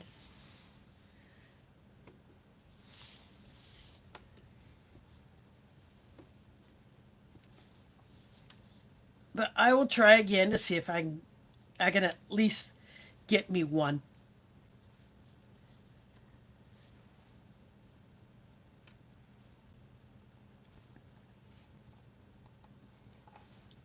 But usually when Sunday when I come home from that, it's been a fast paced weekend. After it ends, I'm helping with cleaning up, taking things down, packing up. So by the time I get home and I get my stuff back up here in my apartment, all I want to do is just park my dupe on my chair and watch some YouTube. I may not be back in time to start at my normal stream time. And I would have to take some extra time to set up and decide what ration I'm going to pull. So I usually just don't even go live that particular weekend.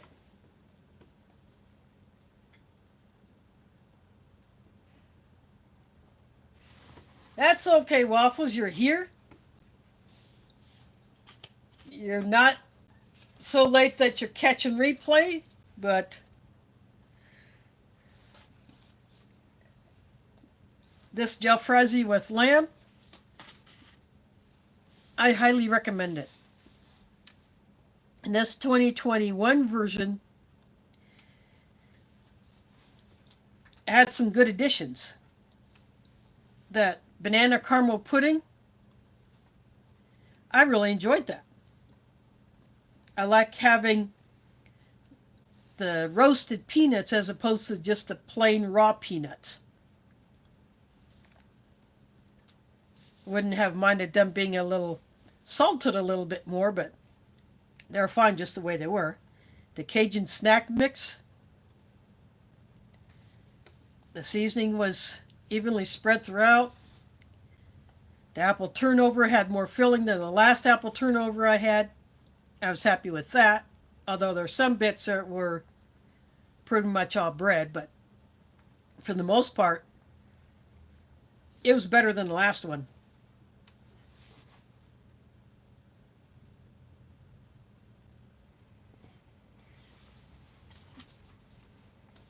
Yeah.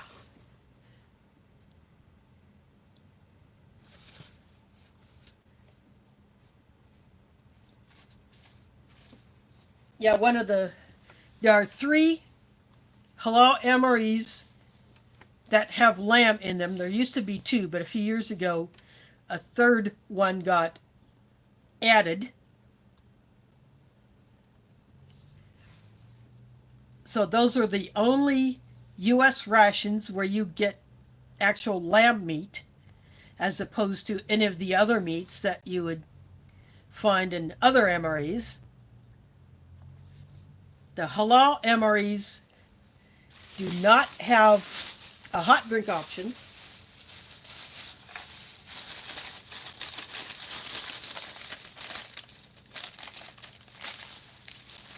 This is the kind of packaging it is in. This is put together by Sapaco.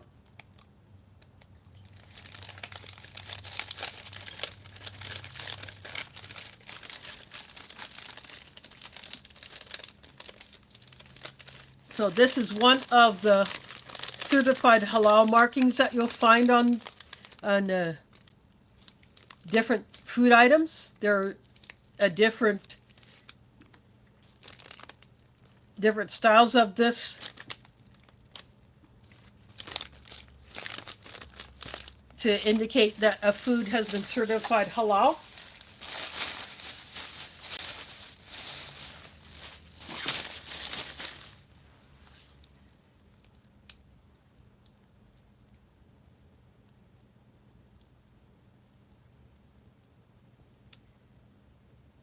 Oh, there's Tim Riley in the house. Thanks for dropping in. Yeah, the first halal butterscotch pudding was very grainy. Then they changed the recipe in that, and that improved it.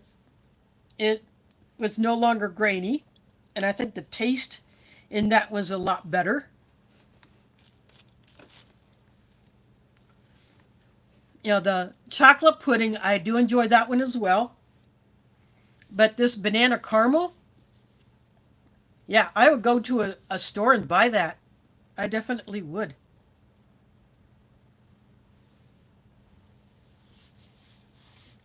So for any viewers who are watching one of these videos for the first time,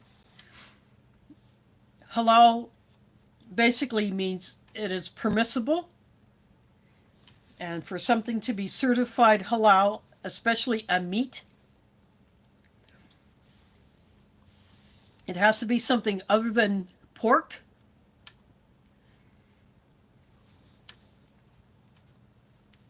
And the animal has to be slaughtered in a specific manner. And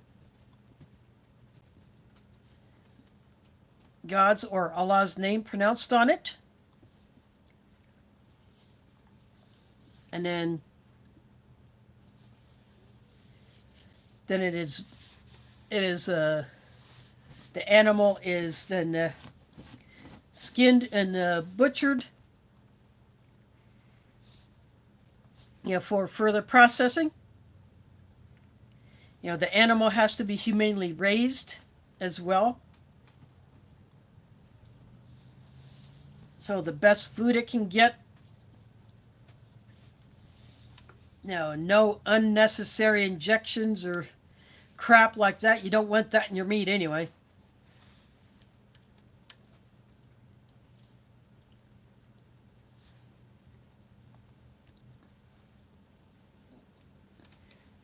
So, for instance, the meat processing company Minimar, which is based here in Cedar Rapids, Iowa, all of the lamb, the beef, the chicken, and the turkey that they process, all of those animals are slaughtered in a specific manner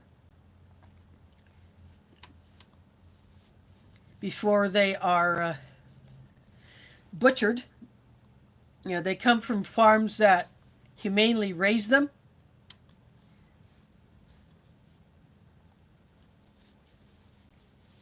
You know, probably as organic as possible, you know, with their food.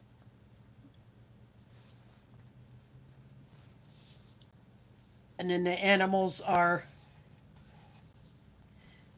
processed for whether it be a ground meat, you know, made into beef patties or hot dogs or other sausages or things like that. You know, whatever.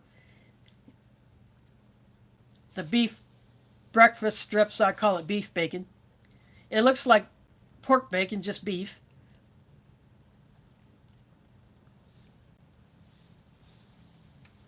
It is very similar to what is done for something to be certified kosher. Again, for the Jewish dietary rules, the animal has to be slaughtered in a specific manner. You need the appropriate blessing or God's name pronounced on it, and the facility. The production is overseen by a rabbi.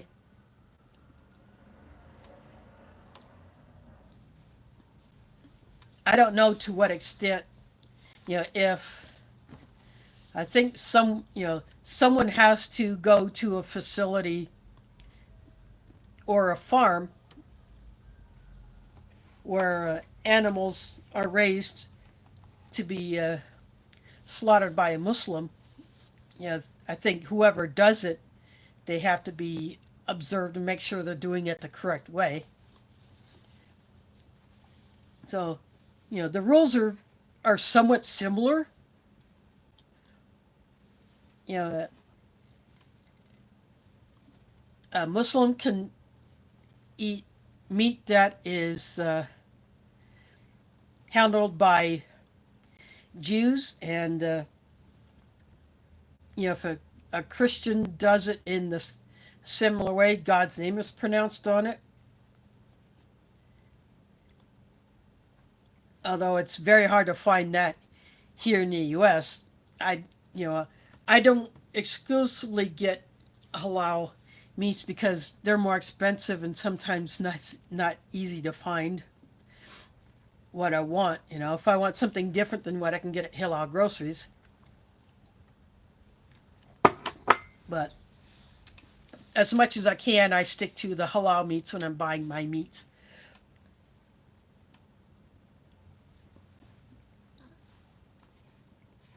And a Jew can eat meat handled by a Muslim. I believe I'm hoping that's correct. But if I'm wrong, I'm sure someone will correct me later. But other than that, any fish is fair game.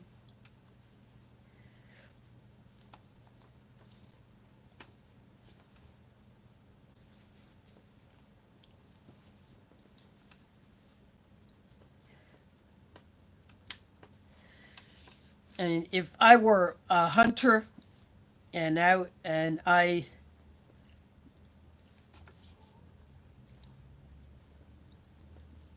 shot an animal that was not instantly killed, I would slaughter it in the correct manner, or at least as best as I could.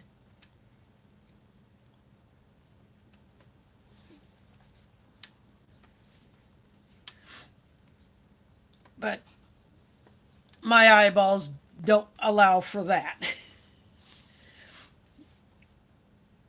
But yeah, I can, if I went to a local river or a lake, I live near a river, I can go down to the river, and if I caught a decent sized catfish as a keeper, I would bring it home, process it, cook it, and eat it.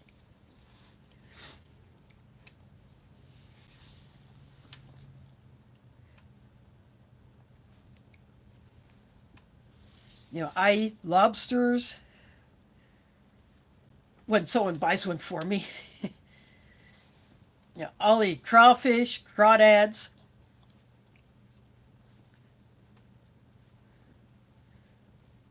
Some people call those mud bugs. But I'll eat them. I eat crabs.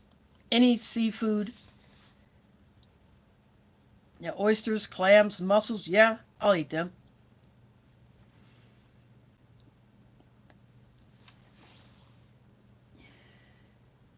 There's Silver Homestead in the house. Thanks for dropping in.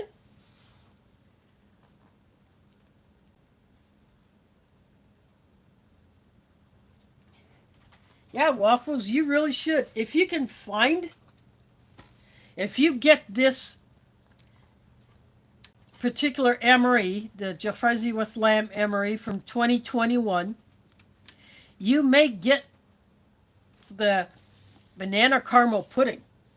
But to go find it on its own, that might be a bit of a challenge. But if you can find it, do.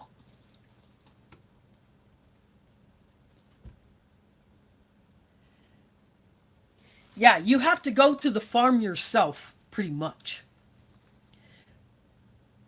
And I'm guessing what Myanmar does, they probably have people whose sole job is to go to the farms where the animals are raised and make their selection, you know, to buy the animals, and then they slaughter them on site.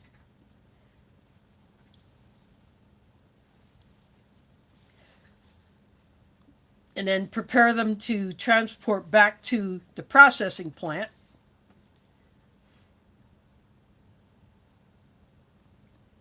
I wouldn't be surprised if that's what they do.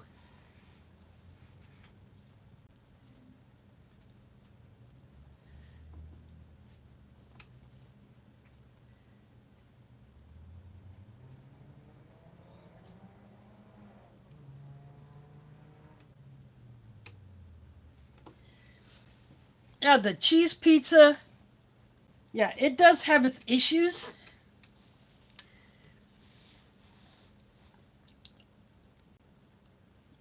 I think they could have done a little bit better with the crust.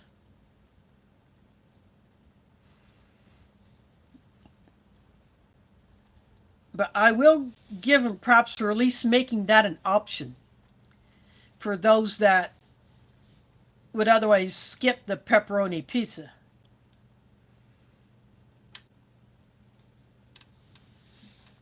I mean, all the cheese pizza is the same as a pepperoni pizza, just minus the pepperoni.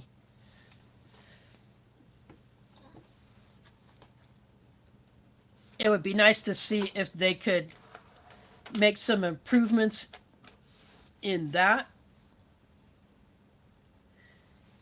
I've had a few of the cheese pizzas just on their own. I got, I think, three of them or four of them one time. And I've tried a couple of different things with it. I tried putting it just on a pan on the stove and trying to heat up the bottom. But because it's such a thick crust and it's so doughy, it doesn't quite do what I hoped it would do, but at least I experimented. I got those because I wanted to experiment. See what could be done with them.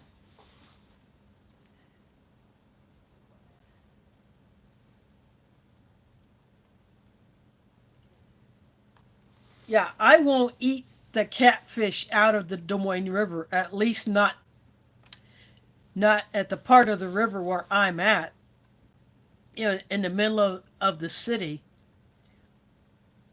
because of all the crap that is in the water. And now with the river being so low, there is more chance of snagging your hook and losing your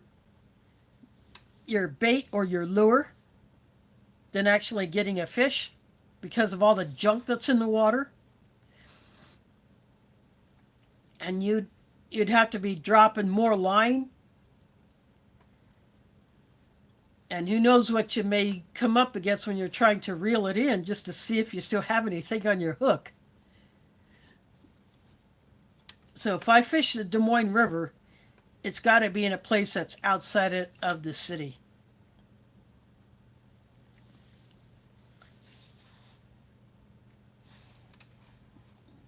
Otherwise, I wait till I go to Lake Icaria to do any fishing.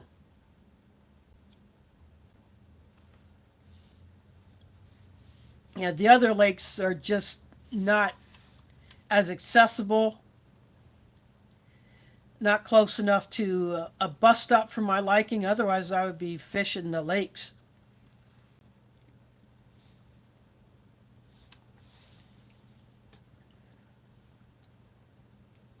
We have another river called the Raccoon River, which meets up with the Des Moines River,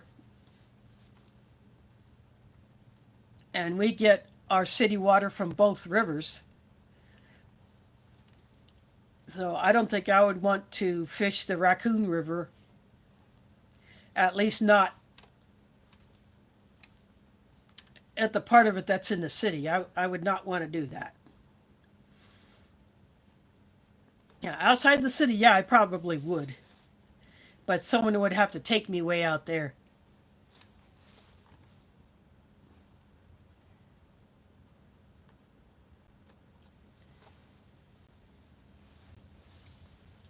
But the catfish in the lakes, yeah, in a lake, oh yeah.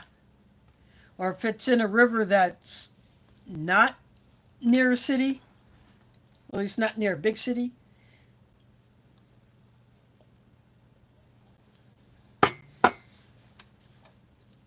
yeah, I would go there. I fished at Lake McBride, which is not too far from Cedar Rapids.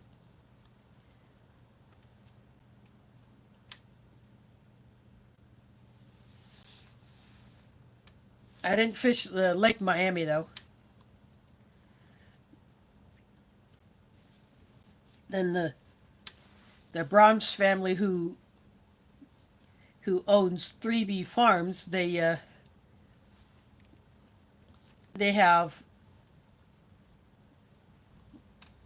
a wooded area that they own that has a pond that has fish in it. I have not fished that pond, but you know, the next time I do get to go there and I get to camp there, and the water is not frozen, yeah, I'll fish that pond.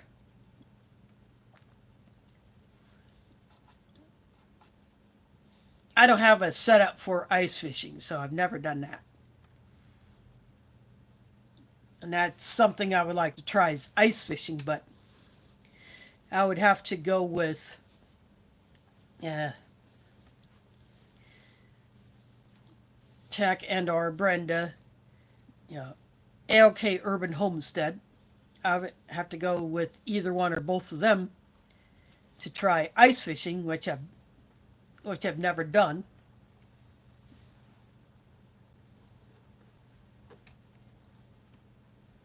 But this time of the year, the ice would be too thin for that. Yeah, ice fishing is pretty much done around here.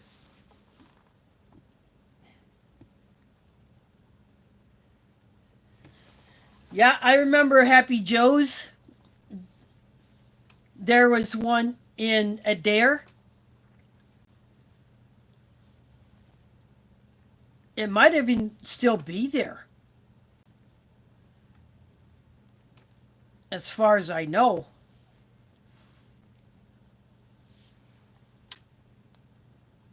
I don't know any people who I used to know who lived in Adair that are still there. But when we lived there back in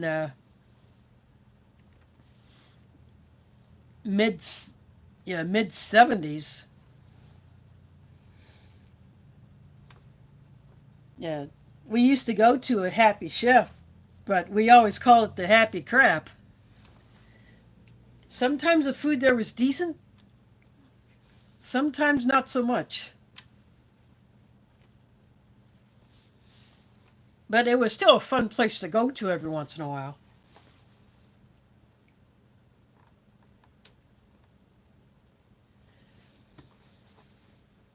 Yeah, probably a different postmaster than the one who was there when I lived there back in the back in mid 70s. I'm sure that person is long since retired. Maybe Maybe he's already 6 feet under.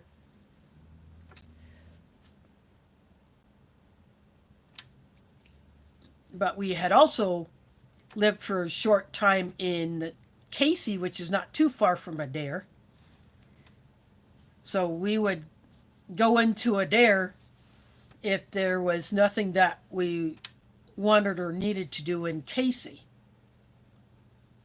Plus, we had friends in Adair that we would go hang out with, and because kids from Adair and Casey both attended the same schools,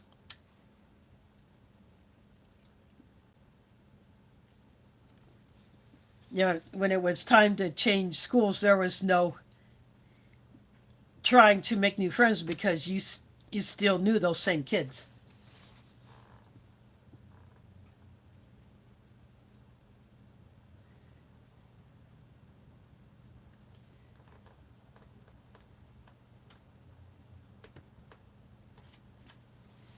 Now, white is just something I'm not familiar with.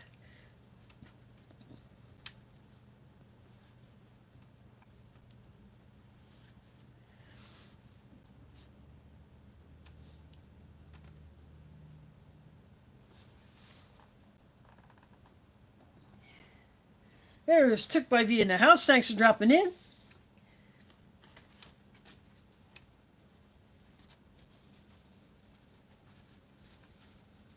Yeah, everything is gone but my drinks. Typical lemon lime.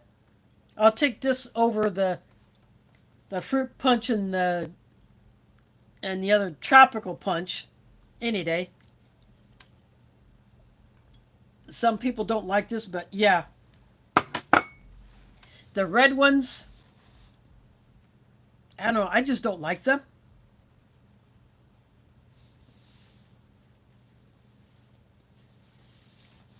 But if that's what is available,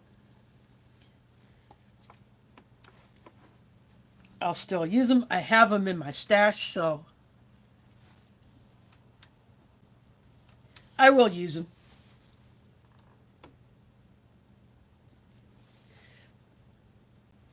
But the new item in this one, at least new to me, the banana caramel pudding. This is my first time having this particular pudding in a US MRE. I would go buy it in a store if it was available. Yeah, the dry roasted peanuts could have had a little bit more salt, but they're still fine. I like the crunch that you get with roasted nuts. And it just brings out the flavor a little bit. Yeah, that spicy, not quite spicy, but the Cajun mix. It had just enough spice to let you know it's there. And it was pretty well distributed. The apple turnover was better than the last apple turnover I had. It had more filling in it. I was happy to see that. No hot drink option. You never get that with any of the US Halal MREs. Unlike halal rations from other countries, depending on the menu, that Spanish Halal B2, it did not have a hot drink in it, but not all Spanish rations do. It just depends on the menu.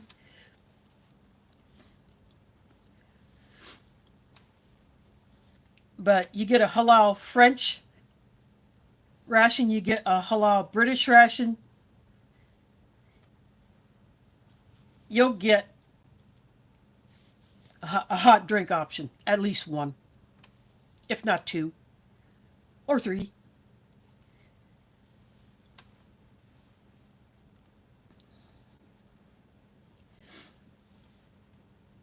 I would love to get my paws on a halal German ration, but my attempts at that failed because this whatever payment system the seller uses to process received payments would not accept US dollars.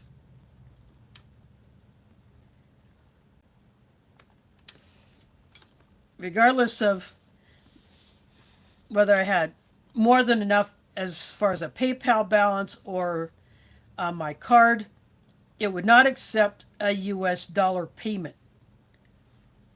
Or I tried that with, I think it was a Dutch or a Danish ration. One of those two. Same thing. It wouldn't accept a US dollar payment, so I had to tell the seller that whatever system they're using is not accepting US payments, so they had to cancel the order.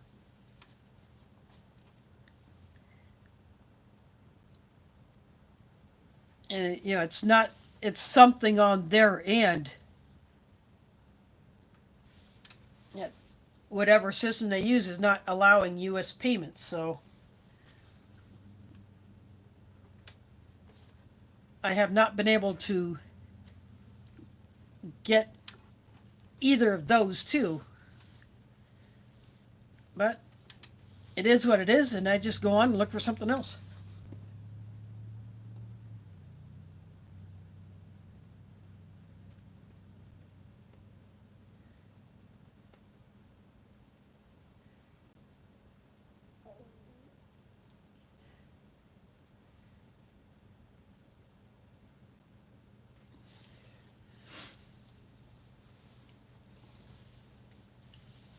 This lemon lime, it's all artificial flavor. No actual lemon or lime juice in it.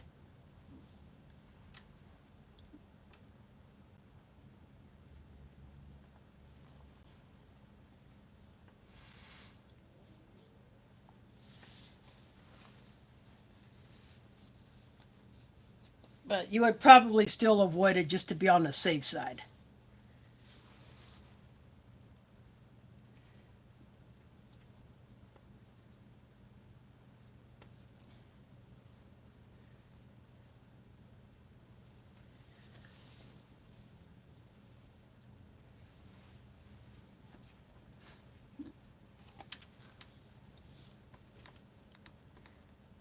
Yeah, it'll have the citric acid in it for that tartness, along with ascorbic acid or vitamin C.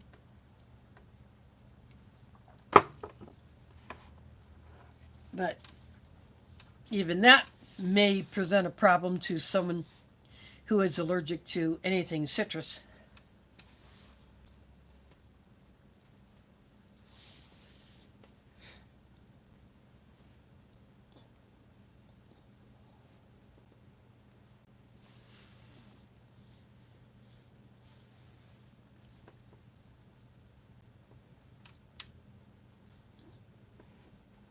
As far as next week goes, for those that have come in after I said this, next Sunday is an Eid party at my mosque, and I have no idea when it will end and how long I will stay for cleanup, putting things away.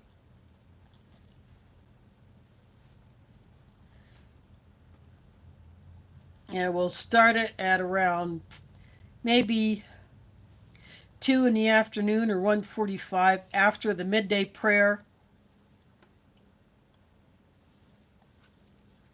And that's usually done at 1:30 p.m. Central Time. And we're going to have a halal food truck doing some of the food. We're going to have a grill.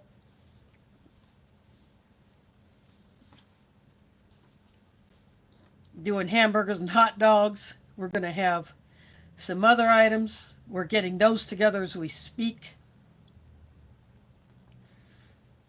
Different people are donating items for it. Someone brought in one of those huge packs of paper plates like you can get at Costco or Sam's Club.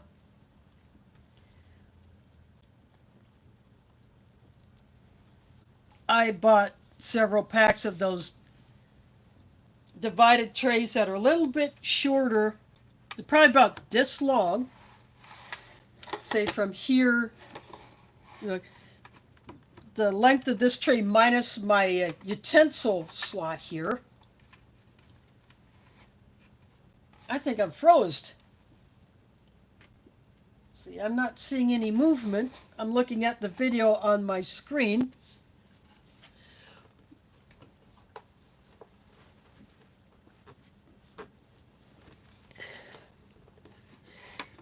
I see movement when I'm looking at my phone screen.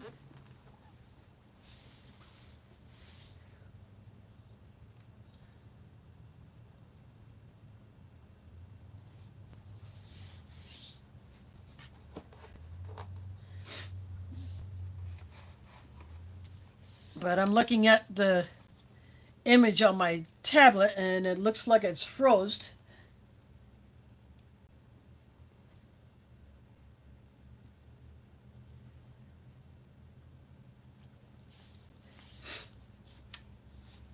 But anyway, so these foam trays, they got individual sections in it.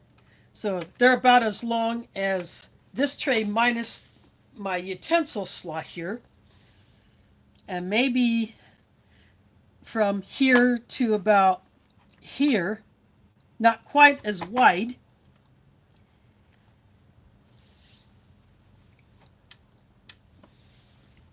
So I took in a couple more packs of those Friday. No, I took them in Saturday because yesterday we did some cleaning and organizing, and I had to buy something, couple things for myself in the Hy-Vee that's just pretty much around the corner from the mosque. So I just went ahead and bought a couple packs of those trays. They come in packs of 20.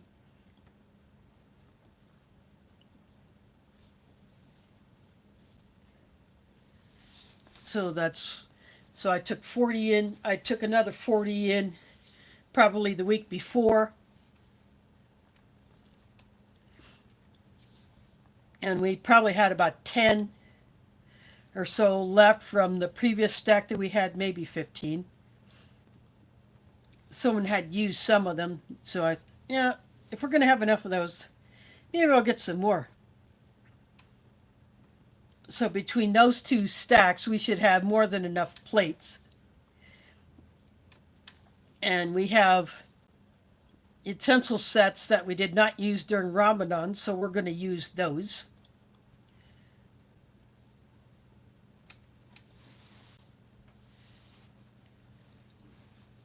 So we're basically just now going to work on getting the food done.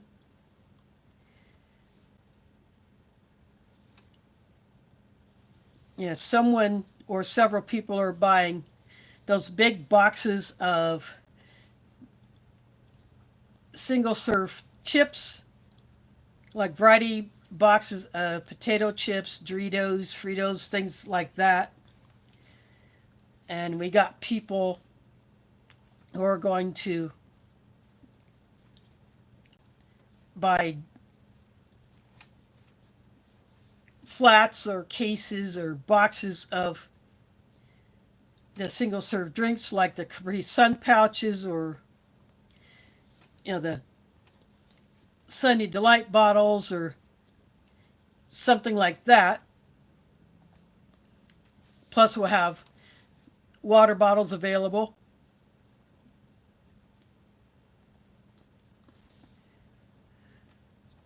And the tent that we have out in the yard that was used for overflow seating during Ramadan, we still have that. So we will use that again. And then we will have it picked up by the company that we rented it from.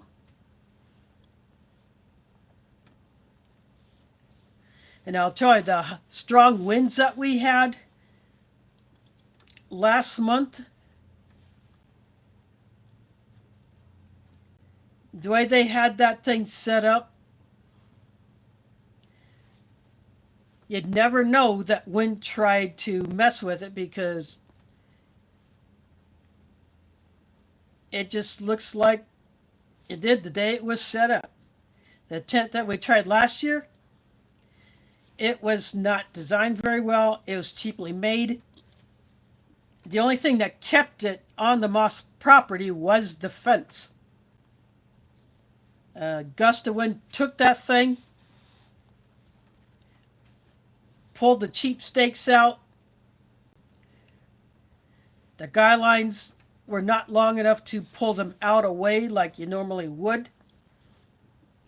They're just long enough where you could run it down from the top straight down to the stake that you would stake the corner of the tent down to.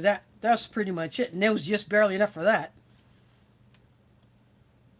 But yeah, that thing pulled out. Just the fence kept it from being blown 4 to 5 blocks away. That's how strong that wind was. But we had stronger winds than that last week, when everybody was having wild weather. And the tent that we have out there now, you'd never know that it was smacked by wind, because it does not look like it budged at all.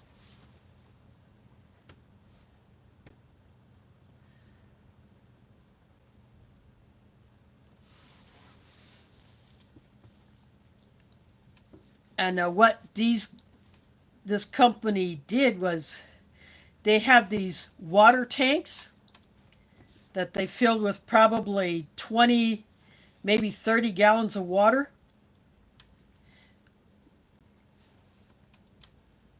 You know, with 8 pounds per gallon, you know how much of weight that is.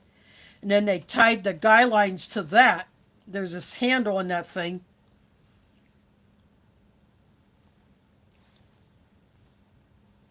They tied it to that, and those did not budge. Yeah, that's a system that would be used if you're setting this tent up in a parking lot or somewhere where you cannot stake into the ground, or if you're setting it up on sand and you don't have sand stakes or sand anchors.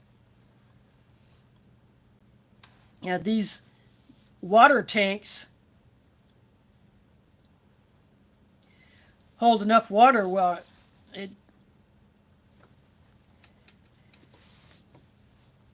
it's not like just tying it to a big old concrete block, or you use one of those concrete barricades that are used to temporarily close off a street.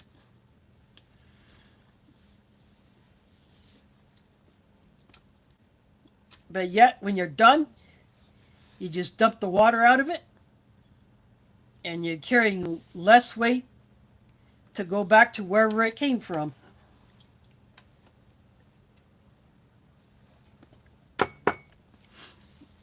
But this one is much sturdier material. You zip it closed, it'll stay closed. You can put a heater in it. And this company also supplied us with the heater.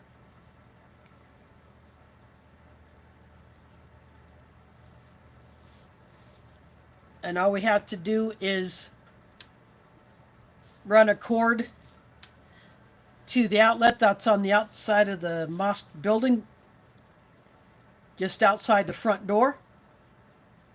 And we put a rug over the cord. But you could probably use a propane heater in that thing also.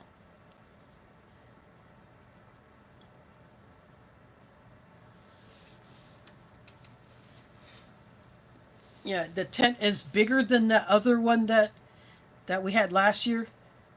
After the wind pretty much destroyed it, it just went in a dumpster.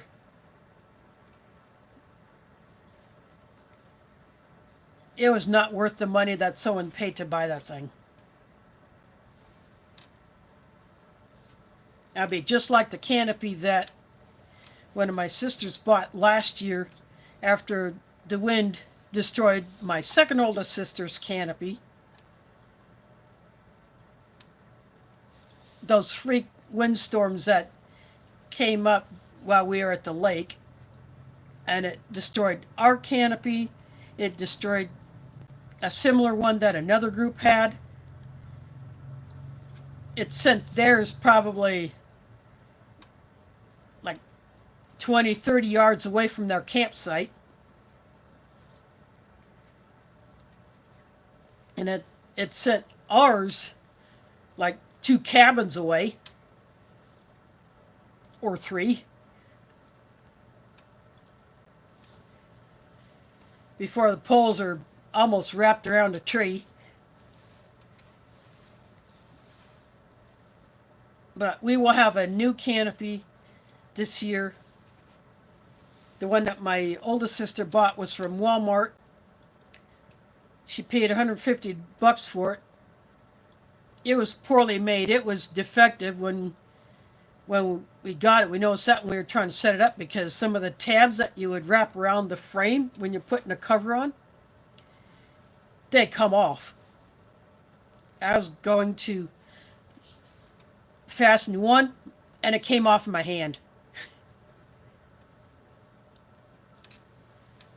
And then when a wind tried to take it, I was sitting next to my mom, and it was buckling, and I was trying to hold it up so it wouldn't smack my mom in the head.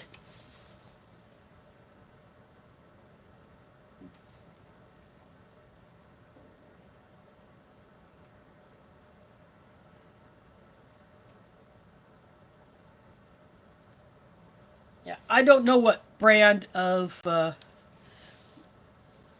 water weight this company uses that we got the tent from for the mosque, but I'll tell you,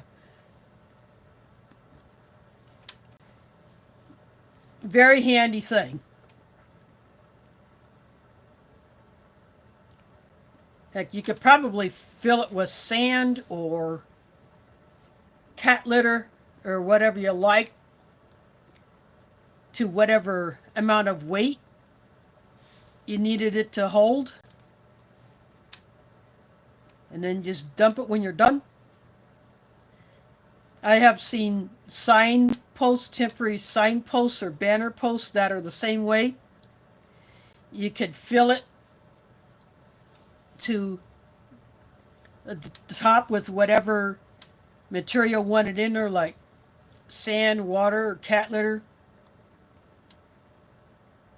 to have the desired amount of weight that you wanted in it.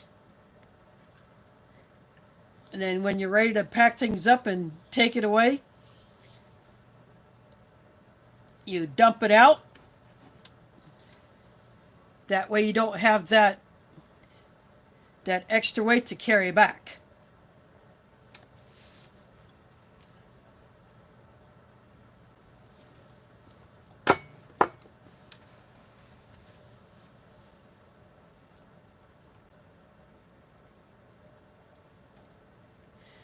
And of course, because these are filled with water, you have an emergency source of water right there, if you think about it. When it sets something up in a bug out location, you get these water weights or water filled barricades. I've seen those at the gas pumps by the Sam's Club here.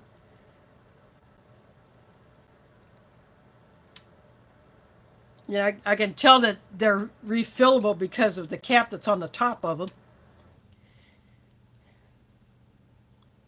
You fill those up with water,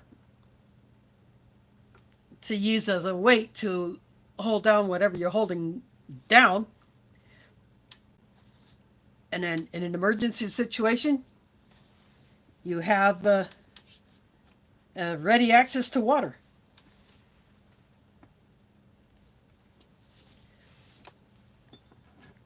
So there's a double bonus for you with these water fillable weights and barricades.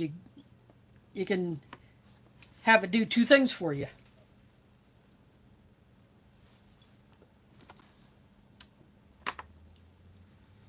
You know, you don't have to mess with concrete. You don't have to carry a dry fill to fill it. You know, if you have access to water, you fill it up with water from whatever source you have. And when you're done with it, if you don't need that water anymore, just dump it.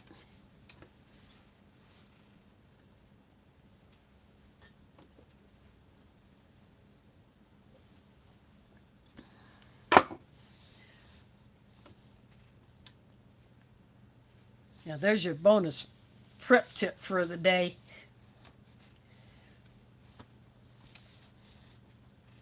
Who knows, maybe I will look something like that up. Maybe I'll toss up a community post. Maybe I'll take a picture next time I go to the mosque, which will probably, it'll be sometime next week. I will take a picture of one of these water weights. You know, maybe a close-up of it plus a distant shot of it, you know, using it with the tent and how that's holding the tent in place, along with the stakes that go into the ground. And maybe either do a community post or even make a video about these things.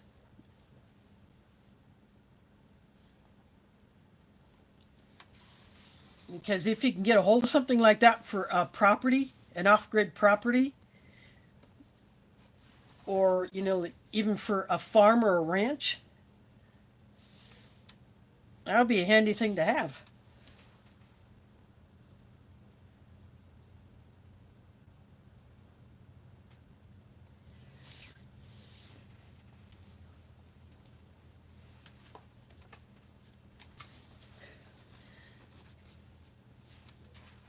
It looks like my video feed is working on my tablet because I can see that my drinking jar is empty.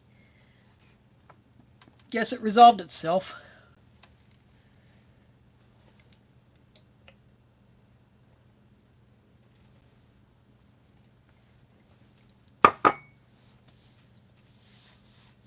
And I just finished off the coffee, so everything is done.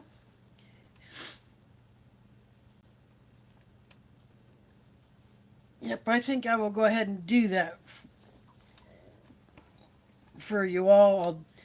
I'll do something in regard to those water rates.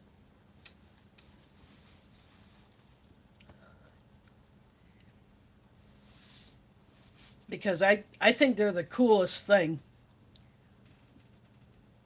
A very unique multi-purpose item that not too many people probably think about or have even seen.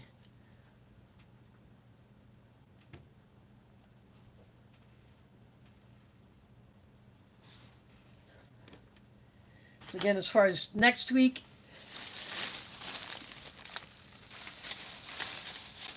I don't know what time I'll get back from the mosque next Sunday.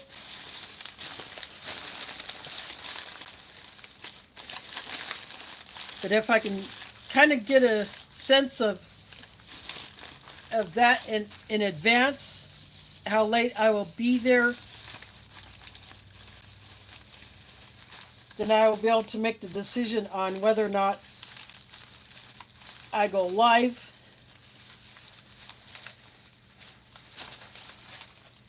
It may end at 5 o'clock Central, or, it'll be the afternoon prayer time.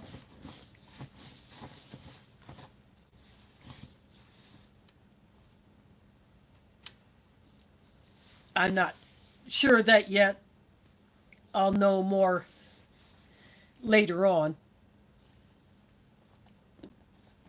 But I will definitely toss up a post when I get a free moment to do so, because I will go there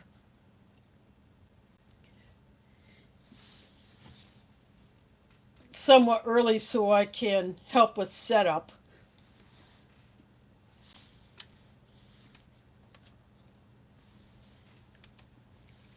But if I do get home in time, I can start my stream at the usual time. I'll just probably just grab a random ration out of the box and go with that.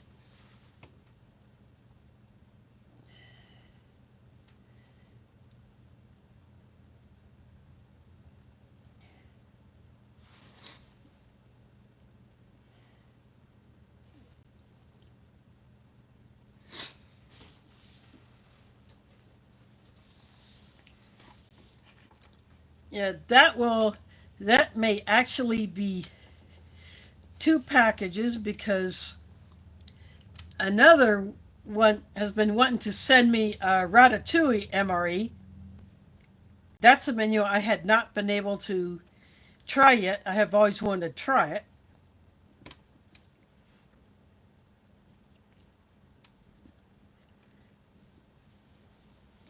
So I sent the guy my address.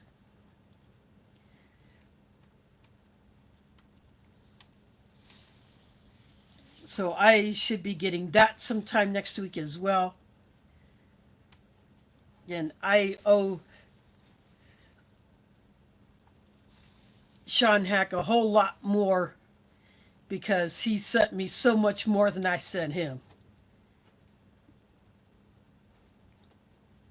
But he should have had his package by now, so I had to look for a mail call video from him so you get to see what I sent him.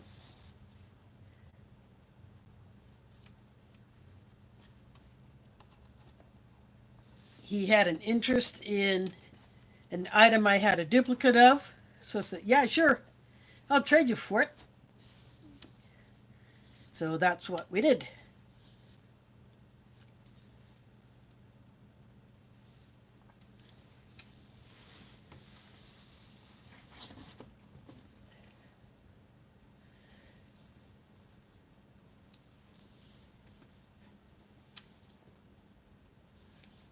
But his package came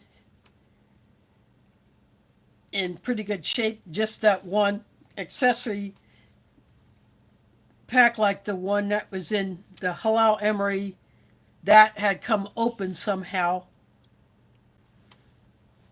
And some of the items had slipped out of the wrapper.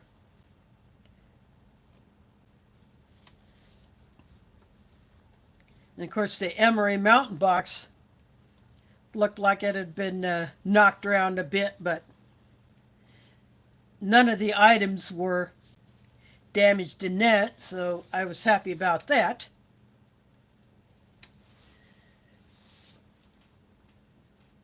So I am pretty good on the video fodder for a while. But I have some more eBay orders that I'm waiting on. So it'll be more loose items, like some of the things that Sean Hack put in the box he sent me. I just got some things in that did not seem to be in some of these other component lots that I ordered. So So I should be getting. So the one I got yesterday, one of the strawberry jams had a hole in it, so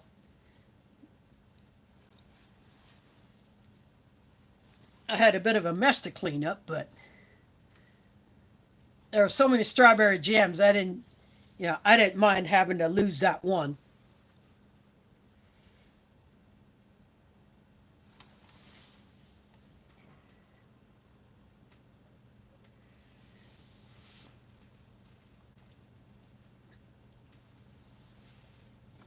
But with all these rations that I have and all these components that I'm getting, plus whatever else is coming to me, I should be good on video fodder for quite some time. Yeah, I got 3 more Halal US MREs. I got the 4 24-pack standard MREs. I got the Polish goulash ration. I got the ORP. I got the experimental LRP. I got a civilian 24-hour ration.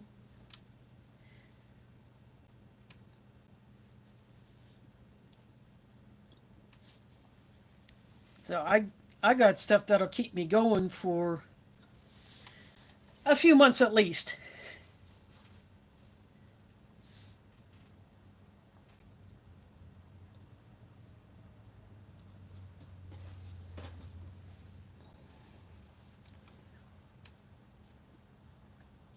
So I will probably wait till maybe June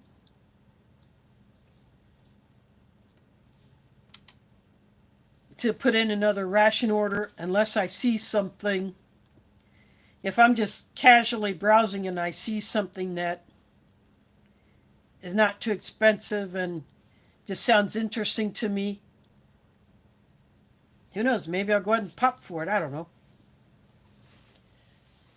I'll just see what happens.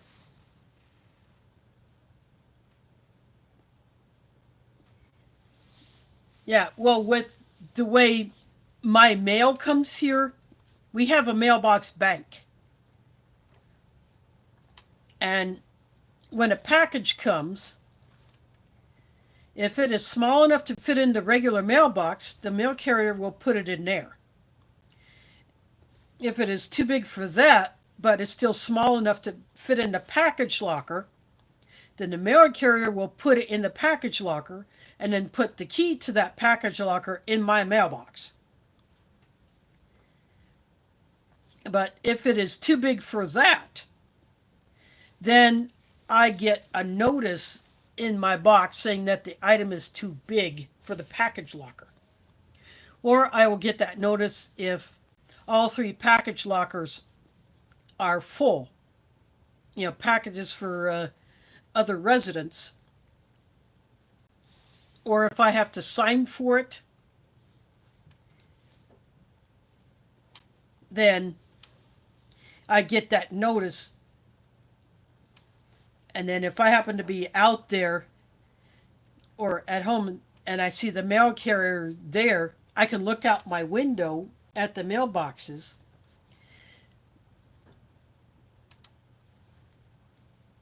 and if I see that the mail carrier is out there, then I will go out and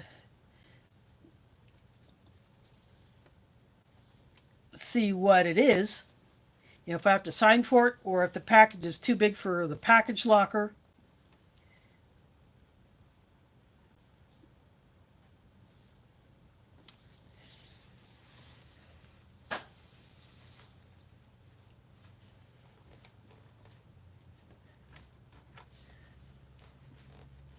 Yeah, that way I don't have to deal with porch pirates.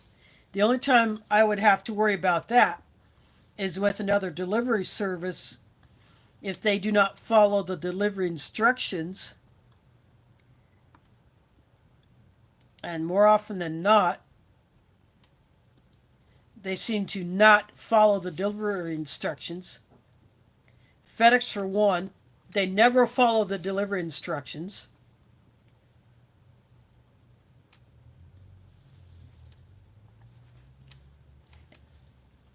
And, you know, they think that we need to be sitting at all four entrances of the building at the same time because they can't be bothered with pulling out their cell phone and calling or texting.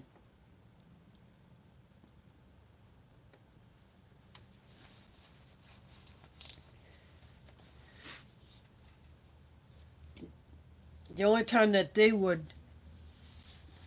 yeah, at least, and FedEx does not always leave a door tag on the door.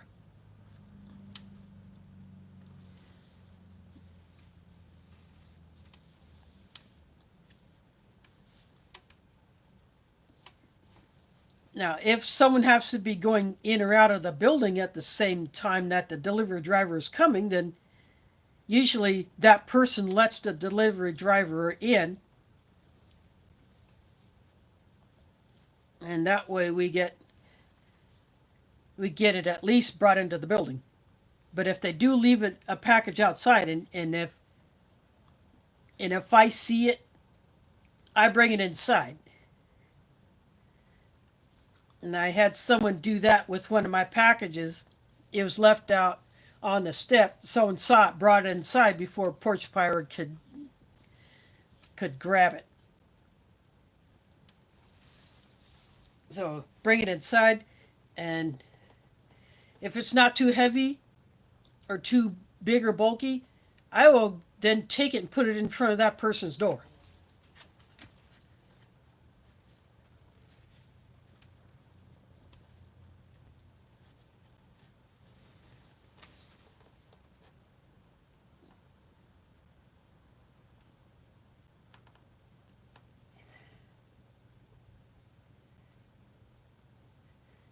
Thanks for dropping in, Mike.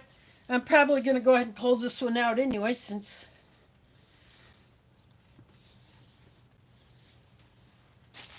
all I got left to show for this is a bag of trash.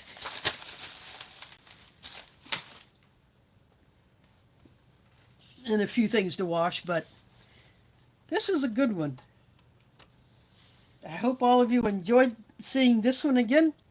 It's been a little while since I opened up a Jalfrazi. If you haven't had this one yet, I hope you get it. Especially a newer pack if you can find one. If you get this 2021, you will most likely get this new pudding. And I hope you do, because I enjoyed it, and I think you will too. I do want to thank those who have dropped in for the first time. I hope you enjoy these Sunday night dinners. And I'll keep doing them as long as I can. Again, this mug was sent by Delicious all the way from Poland.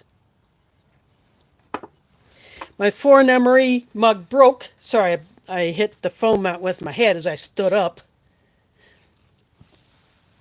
But yeah, that one has retired, and I would like to get a replacement, but I don't know if that'll happen anytime soon.